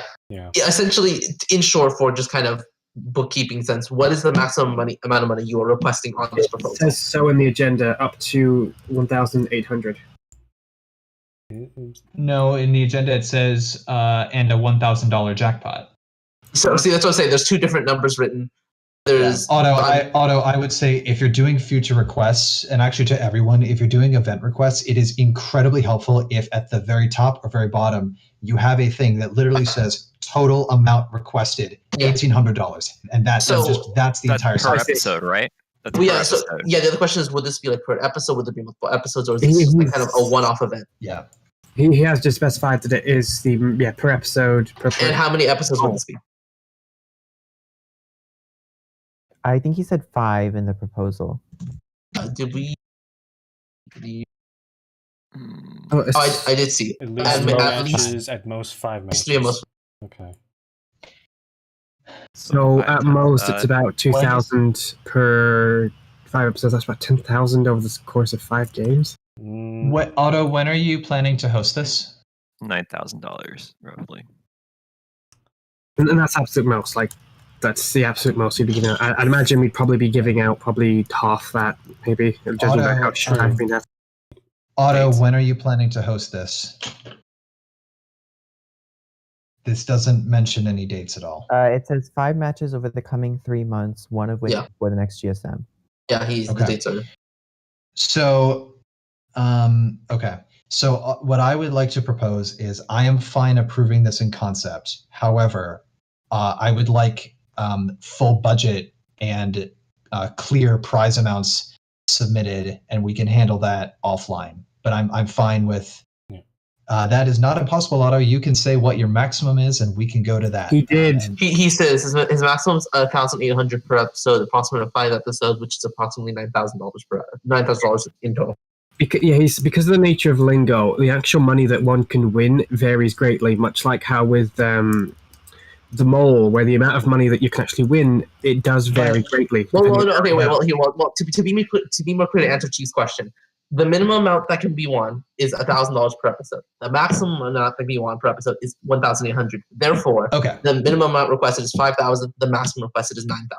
That's Got it, technically okay. that's it. Yes. No, he says the minimum. Oh yeah, technically the minimum yeah. is 0, but we're talking about the jackpot here. Right. Like we're talking about. Okay. So yeah, the reason is Otto, just to prove to you, it's not impossible because the rules of the game, you can figure out what the mathematical maximum is. So like it's really, really, this is incredibly confusing to look at. He did say that though. It was 1,800.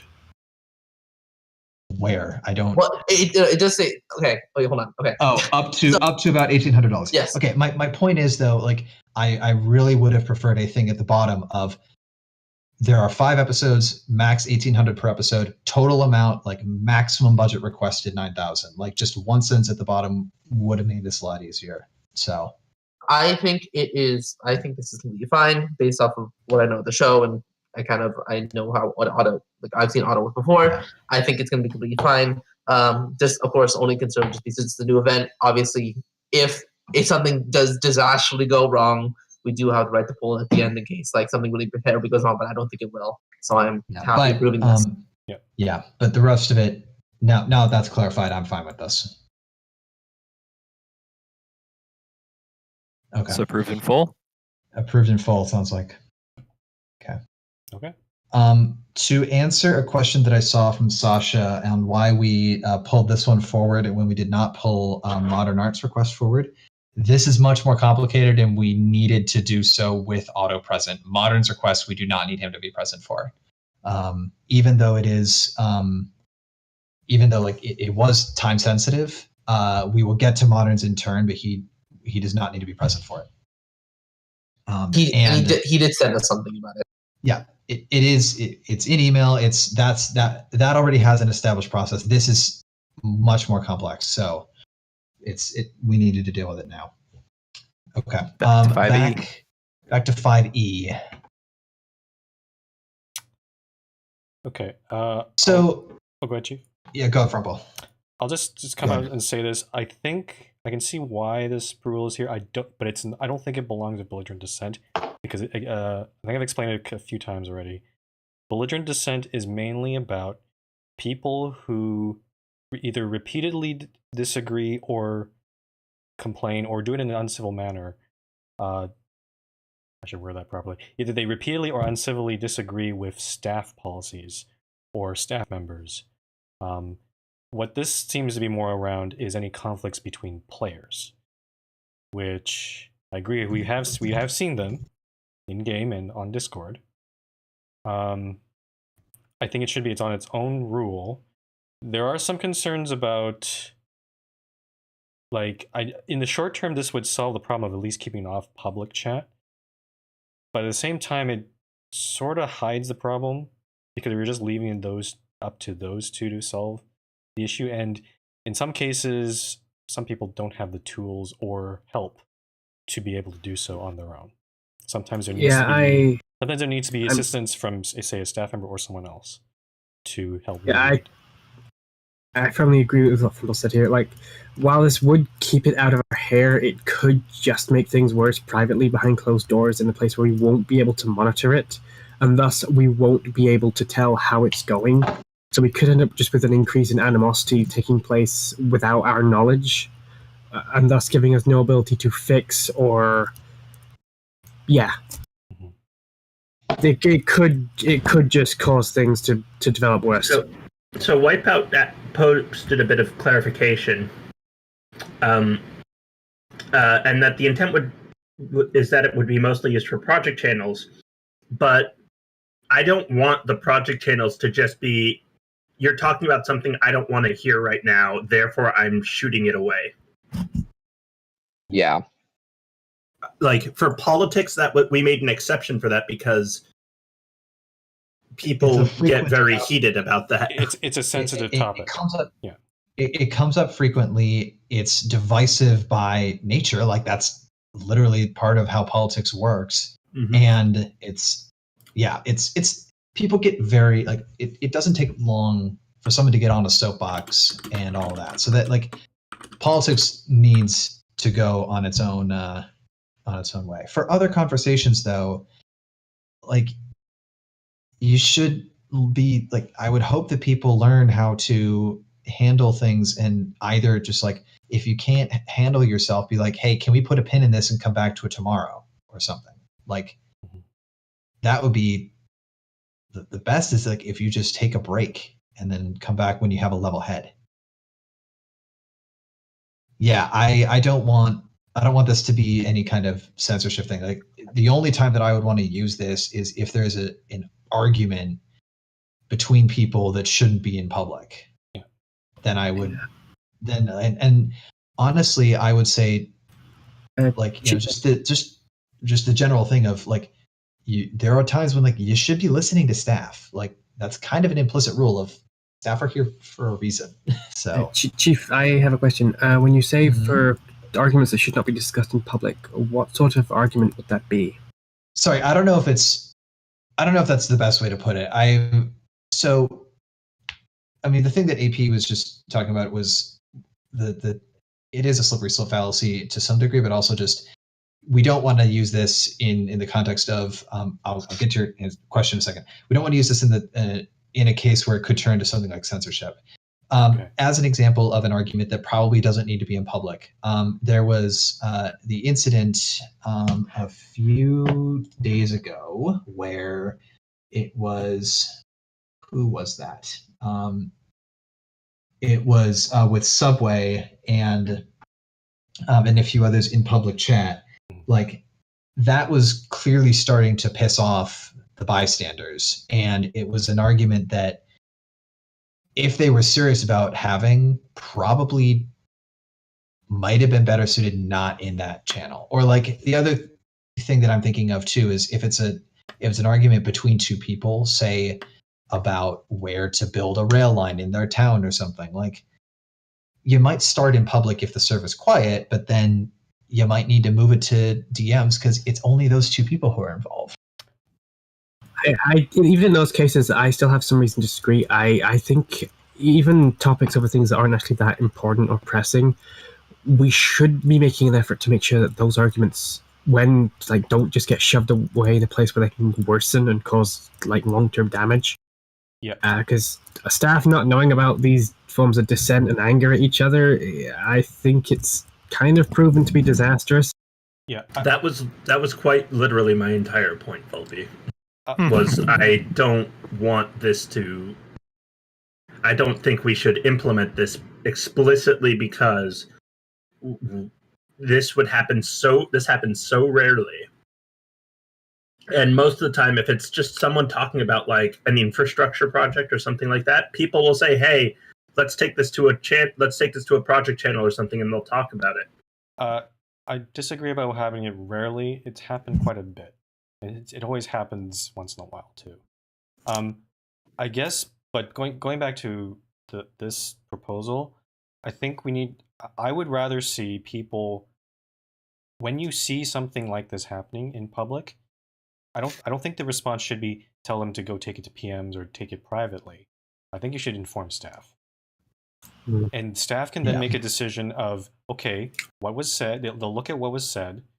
And if it's a conflict that needs resolving or mediation, then the staff person can intervene. If it's, or if they think that they can probably resolve it on their own, then yes, they could take it to DMs. But I don't think the automatic reaction or course of action should be to just take it to DMs. I think that's I think that's too simplistic. I'm going to just be honest and say if they're in a situation, or the people that they have a fight or argument about this publicly and it gets rather heated, I would be in doubt about their ability to handle it privately. But there are some exceptions to this. Like, I mean, there's cases where an argument between two people will spiral out of control because bystanders will step in, and suddenly you get cases where one person suddenly feels really ganged up on, and they're forced to back into a corner and get even more defensive. Like, that is one example where I would say taking it elsewhere could be helpful, because I think in the case of Subway, that might have been what happened from his perspective, where people start to get involved on the other person's side, and then he felt surrounded. This is why Frumple, I think, is saying, if you're seeing an argument, please resist the urge to involve yourself in the argument and instead ping us. Like either PM someone in Discord if you don't want it to be seen publicly, but like your best course of action is to notify staff, because we at least will, like, we can, if we think it's better suited in PMs, we will create a group chat so that we can moderate. Or if we trust them to handle it privately, then we can step in and tell them to take it to PMs with force. And, you know, it's also worth mentioning that, you know, a lot of you guys, you know, I know that a lot of you guys want to try and make your point and, you know, try and help rectify situations on your own. This is literally the job of moderators, is to handle conflict stuff. And I'll also point out that several staff members actually have professional conflict resolution training. So like, use us as a resource. If you think that something's getting out of hand, like, let us know. We'll deal we with have it. 8 years of experience dealing with these sort of things many times. So that's what happens when happens when you've been dealing with this shit for 8.5 years. Jeez. I have no idea how you're able to cope. It's a great question. I'm not. Excellent question. Let's. Okay. Yeah. So it sounds like adding this as proposed is a no. As proposed is a no. I think the general recommendation would be, if you see an argument and it's starting to get out of hand, ping staff. Yeah. Wipeout, I think. The only rule that I would say would be worthy of including as an explicit rule is follow the directions of staff. Like, if we're being, and like, that one's a little bit harder to tell, because, like, you know, sometimes you'll see staff making jokes and sarcastic comments and things that aren't serious instructions. But like, it should be, the only rule that I would say is the broader, if staff give you an instruction and like they're serious about it, you need to follow it. Yeah. Like, that would be the only thing that I would say out of this. Yeah. If we're going to mediate, once this discussion ends, I need to just skedaddle for a bit, just do something. If we're gonna tell people to mediate, then we'll mediate. If we tell people to take it to DMs, we'll tell people to take it to DMs. I don't think a rule is necessary here. I don't think so either. We'll make a decision based on the context that we understand. I would say this falls under MIR 3 of staff will take whatever action we feel is necessary in those kind of situations. So I appreciate the intention, Wipeout, in getting this submitted. So as with any proposal that gets denied, know that this is not, you know, a dig on you at all. I just think that I don't think that this is what would best solve the situation, if that makes sense. If anything, it's a good reminder for people to contact staff, because I don't know if people are doing it. So, yeah, it's yeah, okay. Or at least they're not doing it in a timely fashion, I guess. Because unfortunately, some of them get sucked into the arguments too. Yeah, I mean, and again, I know that it is human nature to want to get involved in an argument and make your point heard and get, you know, kind of get the social points of oh, I won the argument. Try to resist that urge and just let us know. This is our job. So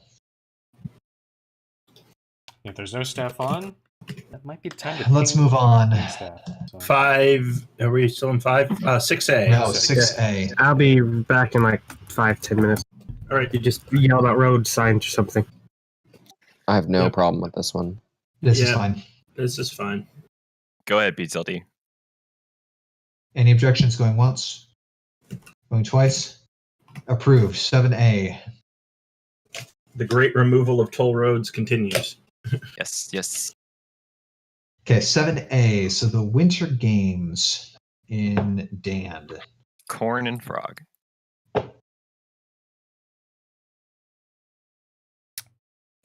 So I always get these confused. There's the Olympics and there's the games. So, so the Winter Olympics Games is Frog. The Winter Games is Frog. The Olympics is Airplane 320. which one?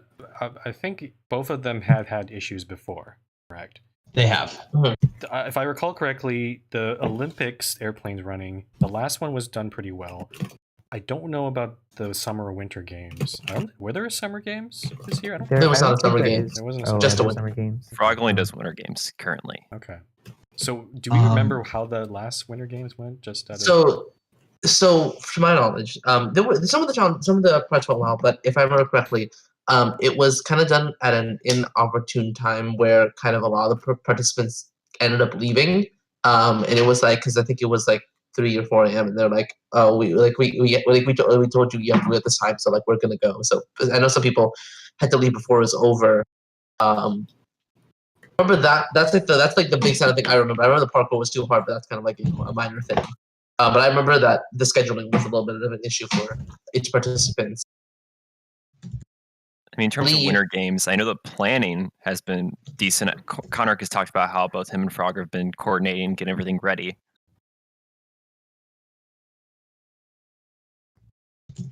Is the scheduling going to be the same? Like what time it'll be held at? It doesn't specify in the proposal, I see. Yeah, all it says is somewhere between Christmas and the 1st of February, which is a really freaking big time window. I believe it's an Asian time zone, according to Conrick from last time I talked to him. I would definitely love to have Frog to confirm that, or Conrick. Yeah. I would assume Asian time zone, but yeah. PTLD is saying there has been little planning. Olympics or Winter Games? I know there were people.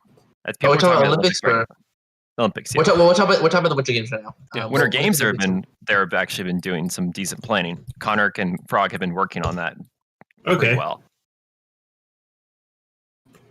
with Conrick at the helm as well as Frog, I have a lot more. Yeah, I have a lot more faith, and I think hopefully he's learned from some of the missteps last time. So I just wish I knew what time it'd be and actually what day, because he's presented a really freaking open time window. Yeah, I would like a more tight time window, but beyond that, I'm okay with it because of the fact that Conrick is also involved.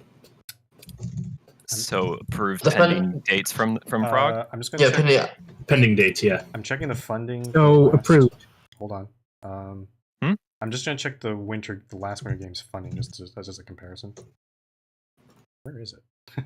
By the way, for those, I'm not sure we don't try to put the funding is essentially $1,050 plus 10x, x being the number of participants that get fourth and onward. So realistically, it's going to be between 1,000 and 1,500, probably even less than that. So /VFJ Skelly. Don't worry, I had to do that multiple times too. Yep. Welcome to staff. How to spot the new mod. So, just as a point of reference, actually, the 2019 Winter Games, they asked for they were given $3,825. So this is actually a big downward.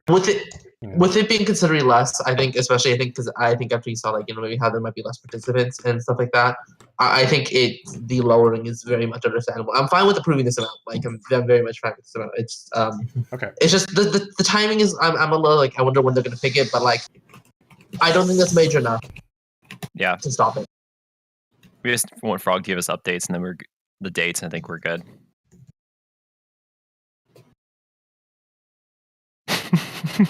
Okay.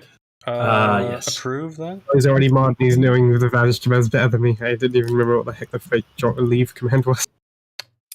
Approve. All right. I think 7C. This is 7C. That's approved. This one is Noah's event. Noah's plane judging competition. I have been assigned as a judge, as has Airplane, so I will be trying to help out with the event if need be. I think that the funding amount here is the bit in question, and I think it should probably be quartered. I wouldn't say quartered, maybe halved. No, I say quartered. For a 90-minute event, I say quartered. Oh, 90 minutes. Okay, yeah, probably quartered. Gods has a comment on it that says just take a 0 off of it. So first is 500, second is 250. That'd be a 10. I agree with Gods, to be honest. I agree with that, yeah. And I do too. Yeah. Just lower it by an order of magnitude. Yeah, the proposal's agreeing with a smaller funding. With a significantly smaller funding pool. I mean, and if this goes well and you want to do another one, you could probably ask for higher funding if if it's proven to run well. Yep. If there's interest. I think it's fine so long as the funding is 500, 250, 125. Yeah. Were there concerns about the participants, rules of this event, or have those been addressed? Yeah, I'm more curious on the criteria. If anything. Yeah. So it looks like structure, design, interior, exterior. I asked for a clarification from him. He sent some stuff. It's in the bottom. Yeah, I see that part, but they didn't go into like detail what he means by those. Like what criteria on that. I am honestly not too hard pushed on like that's being big. If there's a board of judges and there's multiple, and I think there's at least some criteria in the structure, design, interior. I think maybe a short description I think is maybe needed, but I don't think that's enough for me to say no to this simply because I think when I've tried to, or like when there's other competitions, it's like we have to judge something. It's fine to be at least somewhat vague. Okay, so I got worried for a second. Wait, hold on. Let me check the time in PST. Because mainly I was just curious. This is aircraft, so I was just curious when he meant like different styles of aircraft. Because like I could enter like a military aircraft for somebody else, but like commercial, like how are they judging that? Semantics, I know. Volp, are you looking at the time of the event? Because that's a little odd. 2 p.m. Yeah, I was going to say. Okay, I wasn't Noah ready. is here, by the way. Okay, yeah, no, I'm just going to heads up. I'm not going to be able to make this. That's 6 a.m. my time. Yeah. Is that intended, Noah? 6 is that? I guess. I would say that I would strongly recommend making it later, as this will allow Europeans to attend and Asians to attend, but it will completely block out North Americans, which are I would say go later, like 7 p.m. UTC. That's 10 a.m., which is. I mean, the thing is, also apologies for my background noise, but if he wants to send it at the time, I think that's completely fine. Yeah. Like, I think if he wants to focus on time zone, that's completely fine. It's just make sure you pick judges that are available to be there. But I won't be able to attend with the current time span. But otherwise, if it's at that time, I think it's fine. Yeah, to be fair, having more events in that time zone I think that's something we want to look for. I think Noah, you should just try to run it at this time and see what happens. The other thing is I mean, as long as you cut off the building, you can judge things asynchronously. Judges can come in later, but the time I don't think I have a problem with like this. So I'm also just like, the 4 p.m. UTC. Is it? I don't think is that 8 a.m. I don't think it's 8 a.m. 4 p.m. UTC is 3 hours before the standard start time for staff meetings. So that would be 8 a.m. Pacific. 8 a.m. It would be 8 a.m. Yeah. Right. No mind. But essentially, I would just say I think the time is fine. It's just main question we have is just kind of the judgment on like what you mean by each of these categories. Yeah. Otherwise, 4 p.m. PST would be, or 4 p.m. UTC would be midnight in Singapore. Soon worse, but anyway, up to you to pick the time. So. Why couldn't we just be a flat Earth? Like, no time zone issues, just perfectly flat. Yeah, I would say don't feel pressed about changing the time, whatever. But we do need some clarifications, kind of on the possible judging. Yeah. Okay. So, pending that, are we okay with this? Yeah, pending that, one GSM, nice. Pending that, and with the order of magnitude decrease, with the reduced prizes, I'm fine with this. Yep. Okay. We just need that clarification before we can formally approve it, but that we can do in an email. Just shoot us an email after about basically clarifying kind of each section. It doesn't have to be that long. It should be like maybe 1 or 2 sentences like, oh, when I mean exterior, I mean judging this. When I mean interior, I mean judging this. Yeah. Yep. All right, that all sounds good. Noah, now is not the time to recruit people because we still have staff meeting to get through. Okay. One thing, like Noah, I would recommend just maybe message me after GSM so I can figure out what the hell's going on, see if I can still attend. I do want to help you with this, but if it's at 6 or 8 a.m. my time, sorry, no. Yep. What 7D? Let's move on to 7D. Okay, 7D. Yeah. You know how we were just talking about the Winter Games and the Winter Olympics? Here's the Winter Olympics. The Winter Olympics, there were concerns over Winter Olympics, as we saw earlier in the channel. Yeah, I just to be clear, based on those concerns. Hold on. Just to be clear, just to jog people's memory, last time the Olympics, before 2 Olympics ago, there were serious concerns. We did talk to Airplane about them, and then he did run the next Olympics. Those ones went, from what if I recall correctly, went a lot smoother. So based on that, I'm not sure if those concerns can still carry forward here, based on the most recent. I'm in the Olympics Discord, and I think quite a few people in the meeting live are. There has been a little bit of kind of less transparency, kind of similar to the Parabatamia ones, which I understand if he's busy. I think quite a few people are, but there's been, I think, a lot of questions surrounding what's going to happen. I think some of those points were raised by, I think, London earlier and Skelly. So can I have something to say? Technically Cariona is my city now, and just speaking personally, I have concerns. I've kind of been sitting here waiting for him, and he got back to me the other day setting a date. He said he'd be helping me with the stadiums and whatnot. I have heard nothing from him since. I am getting kind of worried, as I've been hoping to rely on him to figure out what the heck to do, and I've not been getting much of that. This sounds like a common theme in a lot of the Olympics, is that usually the host city ends up doing a lot more preparation than Airplane does. Mm-hmm. I would like. Would it be what fair is?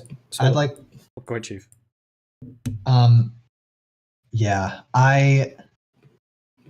I'm heavily saying even Obi's confirming too. Yeah, we have Obi here. I would say no. I would say if Airplane wanted to run the Olympics somewhere, I would like it to have everything, pick the host city and have everything built, and Airplane and the host city both submit the proposal together. As far as I know, nothing's been built. If it has been built, it was Worski doing it before his ban. I have not done anything so far with the Olympics because I've had no idea what's actually been needed to be done. So just going back on hold on. Just going back on Dalt's point, would it be fair to say that it's not just the host doing all the planning, it's a lot of last minute planning? Because I remember that was an issue. That was a huge part of the Parabatamia one, is that everything was done on the fly, and it turned into a huge farce. Yeah. Mm-hmm. I mean, I'm just kind of going off of what the people in the chat are saying, but Obi London, was it very last minute? London London just says it was the day before. That's not okay. Pretty last minute. No, that's not okay. Obi didn't get help. The email to not even starting on it yet. I'm inclined to deny until everything is built and plans are final. Yeah, I'm in the same boat. I would encourage maybe Airplane, if he's listening to this, just reach out to me. If you want to still have this done, Cariona, please just message me, and we can actually get started on the construction with hopefully your help. I'm not doing this alone. Yeah. And if we're able to get that done, I will vouch for and give my praise to a second proposal, hopefully in the next ISM or GSM. GSM. It would be the January GSM. So yeah. So I would another alternative though, Airplane. If he's listening, I'd maybe just say just do this in your own city, perhaps. Yeah, that way you have full control. And something I'm going to say is, please don't expect people to build stuff for you for these, and you only contribute in the last day. You need to be an active participant in the process here. To be fair, Skelly with Taco Burrito-a-thon, the way that usually works is, some cities might build stuff specifically for Taco Burrito-a-thon, but there's a whole bidding thing, and Skelly actually vets that the cities are ready to go before even requesting funding. Yeah, I'm gonna be honest here. Airplane doesn't seem to be active anyway on the server. He only seems to be coming on just for running this event. So that's a big minus there. But also the fact that we've already told him of our concerns, and he did correct it to the last one. But if he's going back to his old habits now, that's really concerning. I would even go as far as if he runs another flop event, we might just not approve any more Olympics, because this is not acceptable. I mean, What I will say, is, in his defense, though, this was a unique case. I mean, Cariona was already selected for the Olympics before Worski got banned, and that probably didn't help things. Yeah, No. it's a weird edge case, but here's the problem: is that he's falling back on old precedent of last-minute planning. And the conditions that I would say is that for the Olympics, I want both Airplane and the host city to submit the proposal together, because that at least would ensure that the host city is ready and has, that they've at least been in communication. Like the host city should, in theory, would not sign off on the proposal until, unless they were comfortable running with the event. Just strictly compared to the Winter Games, the name has Conric and Frog on it. So, yeah. Well, we have some concerns about Frog. We do have enough faith in Conric to fund it. But the point is, strictly in this proposal was given just before the deadline, and there's clearly no communication been done with the host at all. The last thing I received from him was probably back after Worski's ban, and then it's been a complete nothing until yesterday when he said, "Okay, it's January 4th, okay." Or well, hold on, actually. Second. Anyway, the second. That's what they put in there. On the Olympics Discord, is there any other structure aside from Airplane who runs the Olympics? Sorry, that was December. Yeah, sorry. December 11th. He said, "Does January 2nd sound good?" Yeah, that was 2 days ago, right before the submission deadline. Yeah. So last message I got from him was the 11th of November. Okay, that was about the Discord raids. TLDR, we're not impressed with what Airplane's trying to do here. He needs to step it up if he wants this. So TLDR, this is okay. Yeah, this is a pretty resounding no then. Yeah. As the host city, I'm just literally just gonna say no here. I don't have enough confidence this will go well in Cariona. I would encourage him to hopefully submit this again, but he's gonna have to wait till the January GSM. Are we requiring that the host city be tagged along with it? I want. Yes. Yeah. In that case, it'll be me. It would help in our confidence of approving it. So yeah. Yeah. I mean, Skelly, he did actually do that. About the ownership status, and that was the 21st of October. He asked if I was the mayor since I'm now the dep. A brief conversation listed about the events. When is it supposed to be done by? Around Christmas, and that was it for 2 weeks. Okay. All right. Let's move on. Yep. Yeah. I'm gonna deny. 8A. 8A. Okay. This is where. I do have to leave at soon. So would we be able to do 8C possibly, or do you want to just go in order? Because if not, we can skip to it. Doesn't really matter what order. It's in the section. If you got to go and you got to defend it, then let's do 8C. Okay. So because Modern has just thrown a wrench in. So he emailed us and blocking the proposal. I would actually veto Modern's block because it was so late, and we do publish these things publicly days before the GSM. I talked to him in October, and I even did an inactive bypass in November. He showed no interest, and he's also inactive on the server. Last time I pinged him about MRT stuff, he basically said, "Go away. I'm not doing MRT stuff." So.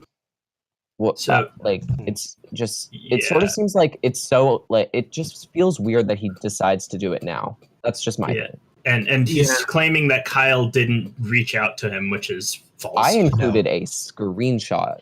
That is false. This just seems a lot of anger from Modern. Yeah. I am not willing to listen to Modern's block here because there was plenty of notice. TLD, Modern's wrench was him sending us an email during the GSM, right after, I think, maybe after the private portion. Just after the private portion. Yeah, where we... Yeah, I would have been okay with a transfer request anytime between now or between then and literally start the GSM, but the fact that he didn't wait until during the GSM...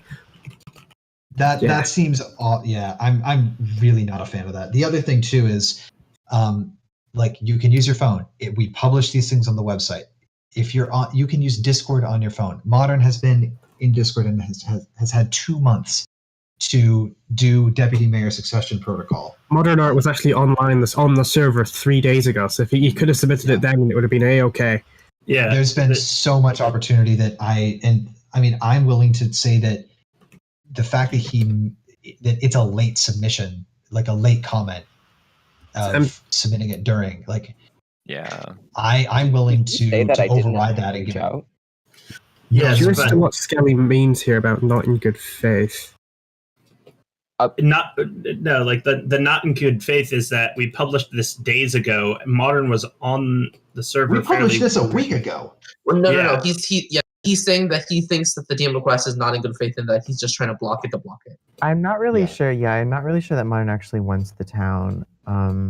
I think, like, since Kyle actually wants to not do much with it and just wants to do these transport projects, it might be good for then. And then maybe Kyle, after the GSM, you can maybe talk to Modern and see if once your transport projects are done, if Modern wants it then. But yeah, I like Dalt's idea. I'm also a little concerned about giving it to Modern in general if he's lying about me not contacting him.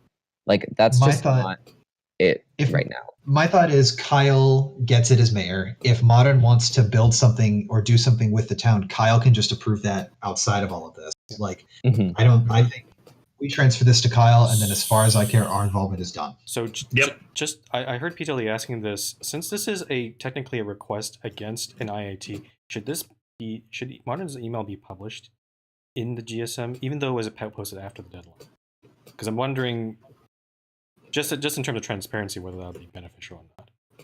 Yes, to transparency, I would be in favor of it. Like, since we've considered it, I would say yes. But I think just with the, we should flag it as, and when we put it on the website, we'll put it as this is a late submission, and like we decided to rule, like, even though normally a deputy mayor does have priority, and we have had situations where a deputy mayor has punted something off the agenda, it's late and it's in bad faith. And so there is something in here actually. This is kind of unrelated, but he also mentioned and expressed a desire to get Phoenixville transferred to him. We are going to honor that one as well, as it's separate, right? That's separate. We'll look at that. I can probably get that after the GSM. Yeah, that's separate. But in terms of Chalksior, I will also comment that where he says Kyle has not given notice about his interest directly to me, that's not required. Yeah, no. I asked him about the projects I want to do. He said he would transfer it in October. Nothing has happened since until this one time. Like, yep, I say, no. Stonewalling is a really bad idea. No, let's transfer to Kyle. Yep. I think if you are more public, if you're upfront about, like, hey, I don't want you to take this town, when you're reached out about it months ago, and then you submit late, no. Had you done this 2 days ago, this would have been a very different conversation. And I would honor it. I think the meeting channel permission expired. I wouldn't be mad if it was 2 days ago. I would say, here, take the town, I'll work with you. But this is just not cool. Yeah, like, even if he was just being honest about it and saying, hi, sorry, I want the town now, I would probably be more inclined to be in his favor here. But the fact that he accused Kyle of lying, which we can verify as being not the case. Yeah, we have screenshots. And Modern is talking in meeting live. Hi, Modern. Has receipts. Well, I can't actually see meeting live anymore. It's like it's just disappeared from the main chat. Yeah, sorry, I didn't put the long enough timer. Anyway, just for everyone, it expired. It's reset. We're good. Okay. Okay. So just for everyone who is asking, I have posted Modern's email as a response with a note stating that it was posted after the deadline. It is in the agenda right now. I would say before we move on here, just give Modern a chance to maybe say something. I mean, we've already said our piece. He already said his piece, so.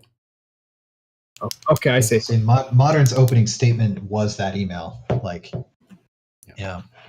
as far as I care, this is open and shut. Yeah. If Modern has complaints about if Martin has complaints about it, he can bring it up with us afterward. But this matter, I think, is resolved. I'll just keep it on the channel just to see how it develops. 8A. Well, yeah, they're linked again, so we're good. 8A. All right, then I gotta go. See you. Okay. See ya. But Thanks, Kyle. what did we transfer? Yeah, Chalksior. Chalksior. I said let's just a 9. So now we're looking at Dane Denong, which is very inactive. Yeah, that is C2. Next to Benyon. MC Dunk has been offered 3 months, 10. Yep, that counts. Yep. I am okay with this. I would also recommend to look at the comments. I know we had issues with the land scarring. I volunteered to help out with Elite since both Elite and I are typically on at the same time. And since I helped out with Armada, I have no problems with it. With helping out with I have faith in Elite to do a good job here. Can I ask, does anyone know how Benyon is? Because I know he was kind of just so Benyon. Benyon's right next to Dandenong, so I'm wondering, does anyone know what changes have been done there?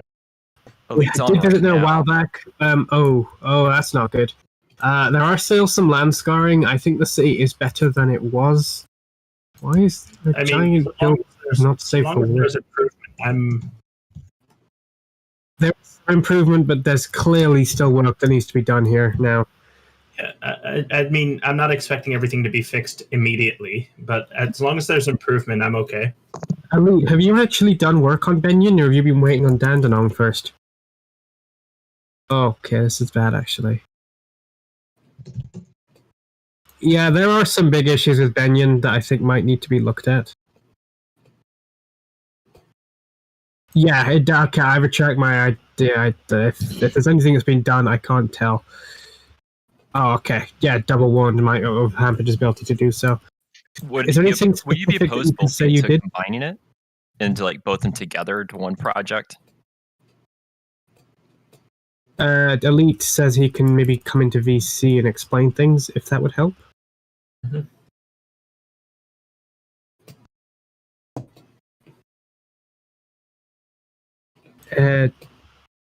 Modern, he did. He posted a screenshot of the message he sent to you via DM. Dealing with that. I'm dealing with that. He also can't. He's not in the voice chat. I'm not sure he's listening. Yeah, I'm responding to it. Oh, I see. Hold on. Do you want to unmute Elite? That way we can. Elite, you're unmuted now. Good evening, folks. So regarding Benyon, I have done minimal work on it. I intended to do, more than minimal work on it, but I was double warned. That vastly depleted my ability to basically do anything on the server. With Dandenong, I will work on Benyon regardless if I get Dandenong or not.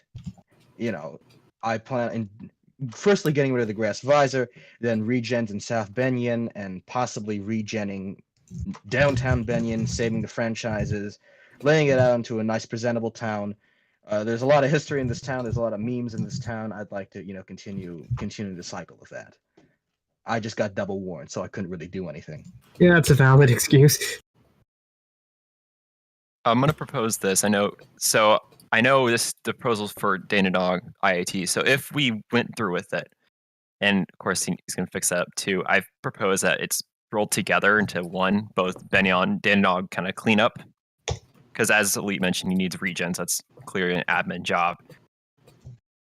Elite can kind of tackle this together. With the double warn, at the time, and I still do, I had many massive projects, including the A1, Clipper Airlines, ranking up both of my main towns, and so I had to pick on one of them. And then I had the additional responsibility of Benyon. I can't tell if you guys can hear me. Yeah, I can hear you.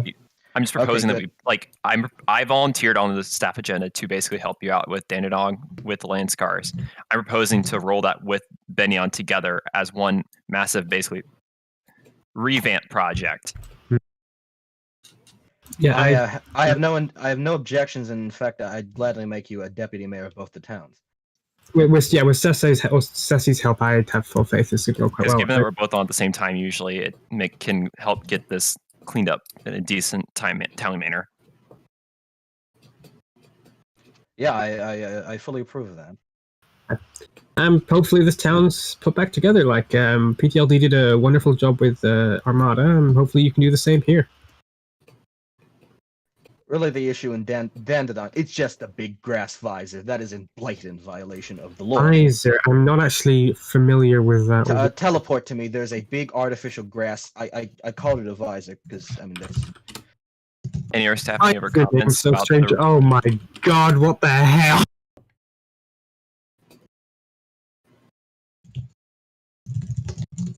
AP, if you're trying to talk, this is gone. Green, we can't hear you, AP. It looks cool, but it looks actually what? Yes, this is unrelated, but yeah, I can see why you propose this now to try and fix this town up, because this is not good. I grew up on the Circle Line. My first town is Shadow Point, initially not including, but now including C6 on the Circle Line. I'm very sentimental about the Circle Line. I'm gonna clean this. I'm gonna clean it up. I'm just gonna clean it up. Okay. And he demolished town for Christmas. Okay, we can move on later. I think we can move on. Yeah. Yeah, we're good. Save that for your. I think we're good to approve. Thank you. Okay. 8B? It's also elite? Godspeed, elite. Godspeed. It's also elite. It's also Just like this is that. taking Free Air, which was Oh. Camel's airline. This was the concern one Time brought up. Because there's no clear indication of who actually owns Free Air, because weird business ownership slices or whatever. Elite, I'm just going to bring this up to you. Would it just be easier if you just rescinded this IAT, maybe? Because this is going to get real confusing. Well, firstly, I will say that I did contact Camel, admittedly late last night, and secondly, I want the airline. But I mean, if you want me to rescind it, I'll rescind it. It really depends on how can we determine, how can we unravel who owns what, right? Just to be clear, I don't Captain. Neither Artie, Devi, or Chimpy have probably responded to you or anyone, correct? Because Chimpy still hasn't responded to the warning he received, and Devi hasn't been active in a while, right? So I'm not sure what we can do from here at this point. Did Camel respond, Elite? I know you. No, DM'd no response. him. And Okay, he was asked, on green. He was active at the time. I asked Elite yesterday to DM Camel since I noticed he was on green. May I outline my argument here? Sure. No. Did I hear a no? No, I'm just saying the way you voice that scares me. Go ahead. On the wiki, there is no clear ownership specified anywhere. Skytrans, Fantasia Holdings, Free Air, except for the fact that Camel owns at least a proportion of the airline. Captain Chimpy and Elite, that's not true. I'm sorry, but there's a link from the Free Air page that says it was transferred to Camel as part of Skytrans. You didn't let me finish. I'm saying there's no clear ownership except for the fact that we know Camel owns it. That's the only thing. That's the only 100% certain thing. Camel owns Free Air. He owns Skytrans. He owns Fantasia Holdings. Fantasia Holdings not up for debate here. Yeah, which is why you're IATing it from Camel now that he's banned. All right, yeah, that's consistent. Okay. Mm-hmm. Yeah, mainly I think the concerns Frumple and I had when we were talking to him initially was kind of how it fit into Skytrans. I know HVT and AutoHub kind of clear that up. It's a subsidiary, but wasn't really fully incorporated. Yeah, from what HVT said, he's not 100% sure, but he thinks Devi and Chimpy did not have any stake in the company. They're employees of the company, but as far as he knows, they're employees of prior mergers that, respectively, Viola Airways and the Heli lines that Chimpy had. Elite, could you actually post a link to this wiki page? Actually, why don't I just search that myself and not be a lazy asshole? It's Free Air. I mean, sure, but it's just Free Air, Skytrans, and Fantasia Holdings. I can pull them up. Yeah, I think that this is okay. Oh, I see. Yeah, right at the top of the Free Air wiki page, there's a notification that says Free Air is being transferred to Camel Fantasy. Mm-hmm. Yeah, so I would say that this is a-okay. I say it's eligible for IAT regardless because both Soso and Camel are in-def banned. So, in the interest of, kind of resetting the ownership trail and all of that, I'm fine with this. But no, hold on. No, that's still, we don't have straight answers of whether Devi or Chimpy owned it. That's, even though the wiki page says that, you know, there's still questions around that, right? I'm only going off the knowledge that we know from HVT of how the rest of them are fitting into Skytrans, which is from mergers. The main thing that makes me think it is Camel here is, again, top of the free air wiki page. There's a big old notification that it's been transferred to Camel Fantasy. But again, the wiki, while it's useful, it's technically not an official record. I don't think we've ever had any official records involving Devi or Chimpy, which is fine because like companies don't have to involve us when they're making ownership changes. We like it when they do, just because that's useful. But in terms of having a paper trail, but it's not required. So that's where it gets confusing, and that's why I'm just like, okay, in the interest of Elite, as a question for you, Elite, if Devi and Chimpy were to make a claim of ownership with evidence, how would you respond to that? If there's clear evidence, then I have no case. Sure, I want the airline, but they have evidence, so I'm not going to contest that. Right, but okay. So here's what I would say is I would say to make things simple, let's transfer it to Elite. If Chimpy and Devi want to make a claim to ownership and they have evidence to back it up, submit it to us and we will handle that case at that point. Also, before any decision is made, I will note that Clipper Airlines is a conglomerate.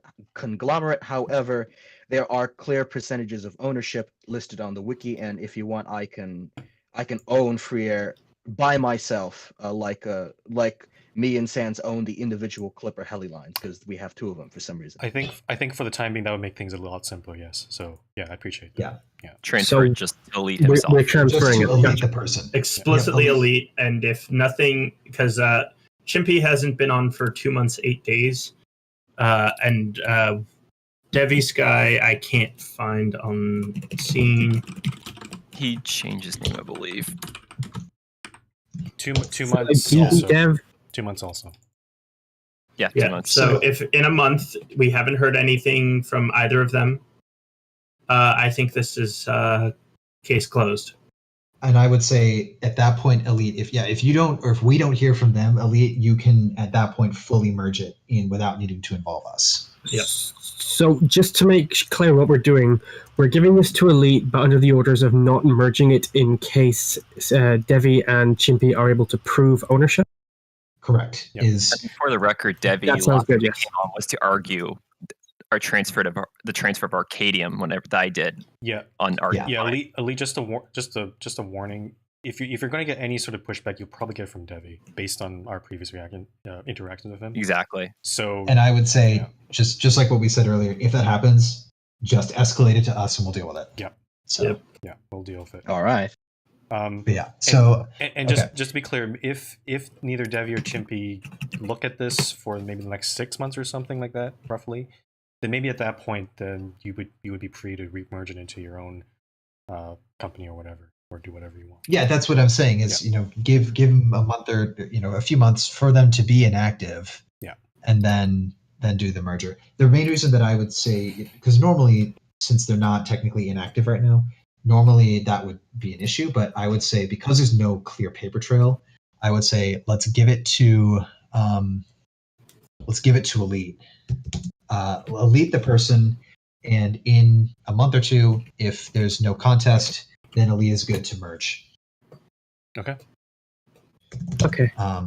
So, because that at least resets the paper trail to a very clear. Whoever's doing fireworks and minecarts, please stop. It's a very clear paper trail. Skelly, I'm getting on it right now. I just saw your PM. Could someone please kill off the thank you? I think that's all topics. Trustee meeting note time. Yay! The only good bite of a GSM. Can someone poke me when the trustee meetings is done? I'm going to deafen myself. Thank you. Oh.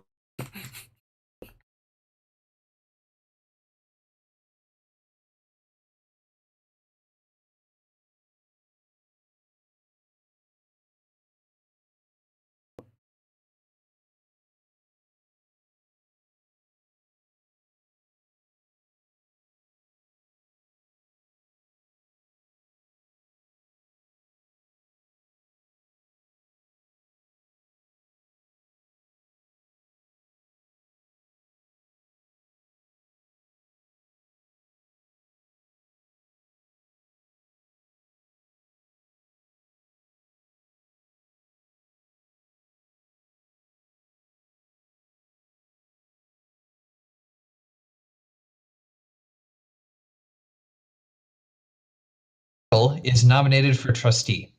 Sock is nominated for trustee, spelled with 2 C's like Frumple's tag.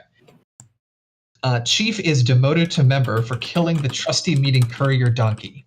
The game is nominated for trustee. The Marina Shittle shall be put on the front page of the MRT website. Demote Premier Pro to guest for being an asshole. Make the Marina Shittle the main tram line on the MRT. The Big Board is nominated for trustee. Allow A roads to be labeled as M roads. Promote trustees to open bracket sock ++ close bracket. Put Sasha 9076 in the quote bad boy cage end quote. Make the Discord rank require 200 buildings. Make parodying the Alien and Sedition Act of 1800 cool.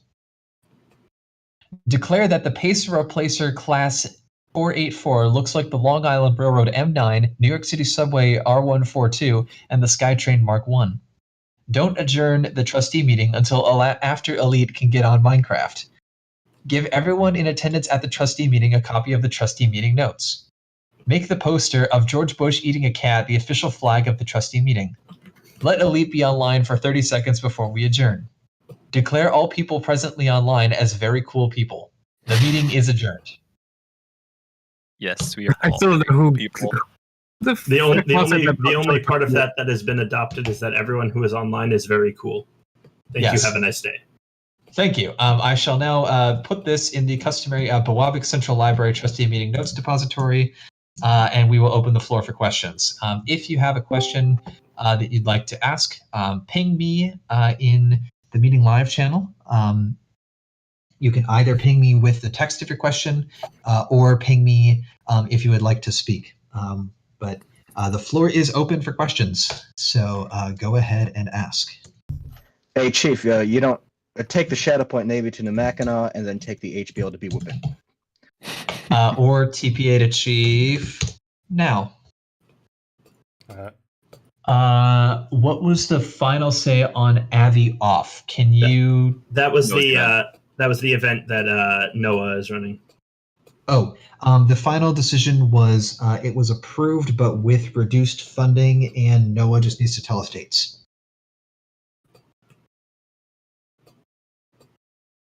Dates or criteria also? Dates and criteria were the two Dates things. and criteria, yeah. Yeah, so Noah needs to send us those two things, and we're whacking a 0 off of all the prizes. What did we say that also applies to the $50 ones, or all of them? We're taking a 0 off of all of the prizes. Okay. Yeah, I've updated it on the minutes. So that's much harsher than dropping it off a quarter. Mm-hmm. Well, but given that it's a 90-minute one-off event. It is also it is fair. Yeah. If it works well, then we can increase them for next time. So yep. Yeah, maybe double it or something. We'll worry about that bridge when we get to it. London, you're saying a conversation about Olympics in general. What's that going to be about specifically?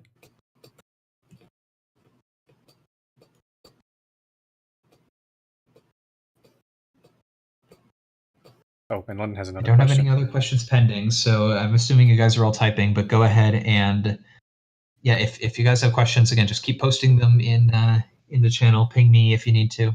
Or do ping me, but I am watching it. Did London have a question or no? I know he said he had I think one. he said he had a question. He says I have a question. He had a question too, so he's probably going to type it. So. It'll be about running in that, because I forgot to say to you before. Yes, they were. Yes, the trustee meeting notes were read. Noah, you do not need to send us the new prizes because we've already approved those. Basically, take the prizes that you sent us before and whack a 0 off the end. Do send us dates. God damn it. And your date and times, as well as your criteria that you're going to be using. Mind Builder, why? London is asking if I'm not quick. Can I submit a rail proposal even if it doesn't get built? What do you mean by that exactly? Is that like the 4K waiver thing that we were talking about? Yeah, London. So when you submit a 4K waiver, it's good until it gets built. There's no, as long as you stay within your proposed corridor, there's no timeline or required clock. The only expiry on a 4K waiver is if in between the time that you propose it and we approve it, and after it's approved, someone builds something in that along that route because you've waited some number of months to build it, right? Then it would expire. Yeah, it doesn't protect the corridor, but it does. Oh no! Why? Yeah, it doesn't protect the corridor, but it does allow you to do it. So if there's a material change like a new town, then I would say resubmit. You would have. You may not even have to resubmit because you would be building through someone's town. If you're doing a bypass and they're okay with it, then you don't need to. But yeah, whatever. No, send us the criteria and your the updated your dates. Criteria and dates. Any other questions? Going once. I think some other people are typing. Can I sing some Frank Sinatra? No. Sure. No. I'm going to mute you. Stop it. There you go. Oof. Ooh, you got muted by Frumple. You got the red mute. I have to remember to unmute you because that's a server mute. Yeah. I really don't like this just already. Like, we've already got a terrible meme of Suck Daddy. I regret nothing. Excellent. There are I'm no surprised mistakes. we were able to find a worse nickname than Frumpelstiltskin. I don't. Going twice. I don't. Yeah. Why did you bring that? Why did you restart the clock on that? Oh yes, London wants a endorsement of pub quiz. What criteria for Noah? What criteria is? There was a list of categories that you said that things would be judged on. What we'd like you to do is to expand upon that and say what each of those categories means. Final call for any questions, and then we will come to London's pub quiz next weekend in accordance with London's question. I can confirm the pub quiz is going to be. It's going to happen, and it's going to be an event. How much alcohol is involved? Yes. Bring your own alcohol. Someone built a miniature airport. Yeah, other events that are ongoing. The MRT Transit Awards voting is going on. The Glowlight Awards nominations are ongoing. Oh, Glowlight Town! Yay! Yeah, go vote in those. Skelly, I probably will need to talk to you to get all your the rest of your stuff set up. But congrats, lad! With you in a minute. And we also have Alrighty. a transfer sleep event same day as pub quiz. London, you've added your freaking questions to that spreadsheet, right? All right. Seeing no further questions, I am going to close this meeting and see that we are all finished. Thank you, everybody, for coming. And have a safe and happy holiday season, however you are celebrating.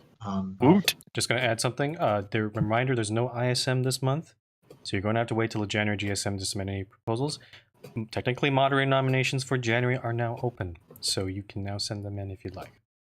And a reminder that the January moderator nominations can include people who were demoted in October. So Mossy, Echo, you. Just asterisk Mossy, again. Just Mossy and Echo. The technical term is suspended, not but whatever. Yes, but yes, you know what I mean. They are eligible again to be nominated. They are once again eligible to be nominated. The date for that meeting is Saturday, January 9th, 2021. So a little less than 1 month. A little less than a month you got. Yep. I'm gonna push me luck here. So we're preparing for a January GSM, yes? And yes. The January GSM is is beyond the end of this year. Yes. Yes. Oh no. And to do that would require funding for the server, yes? No. If anything, no. January GSM might be the last GSM. Oh. So just I'm surprised no one's actually asked about this, but yeah, I have not made my decision on what I'm going to be doing the server. The decision will probably be more announced probably close to the January GSM. So it will also depend, because I think the moderator nomination debates I'm guessing we'll be a little more lively this time around, or at least more active. So I will be monitoring that. And also just monitoring other disagreements on the server because, yeah. I still stand firm the reason the October, well, the November ones were a bit of a clusterfuck was likely because I think a lot of what was brought up wasn't so much about the candidates themselves, but simply more so residual things. Regardless, that sort of stuff shouldn't have been brought up, honestly. So, and again, I'm still trying to determine whether is it a systemic problem or is it just a few people. Even if it's just a few people, it sounds like it's several people. So, I don't know. I'm still trying to determine that. What I'm basically saying is, please think before you talk. Please.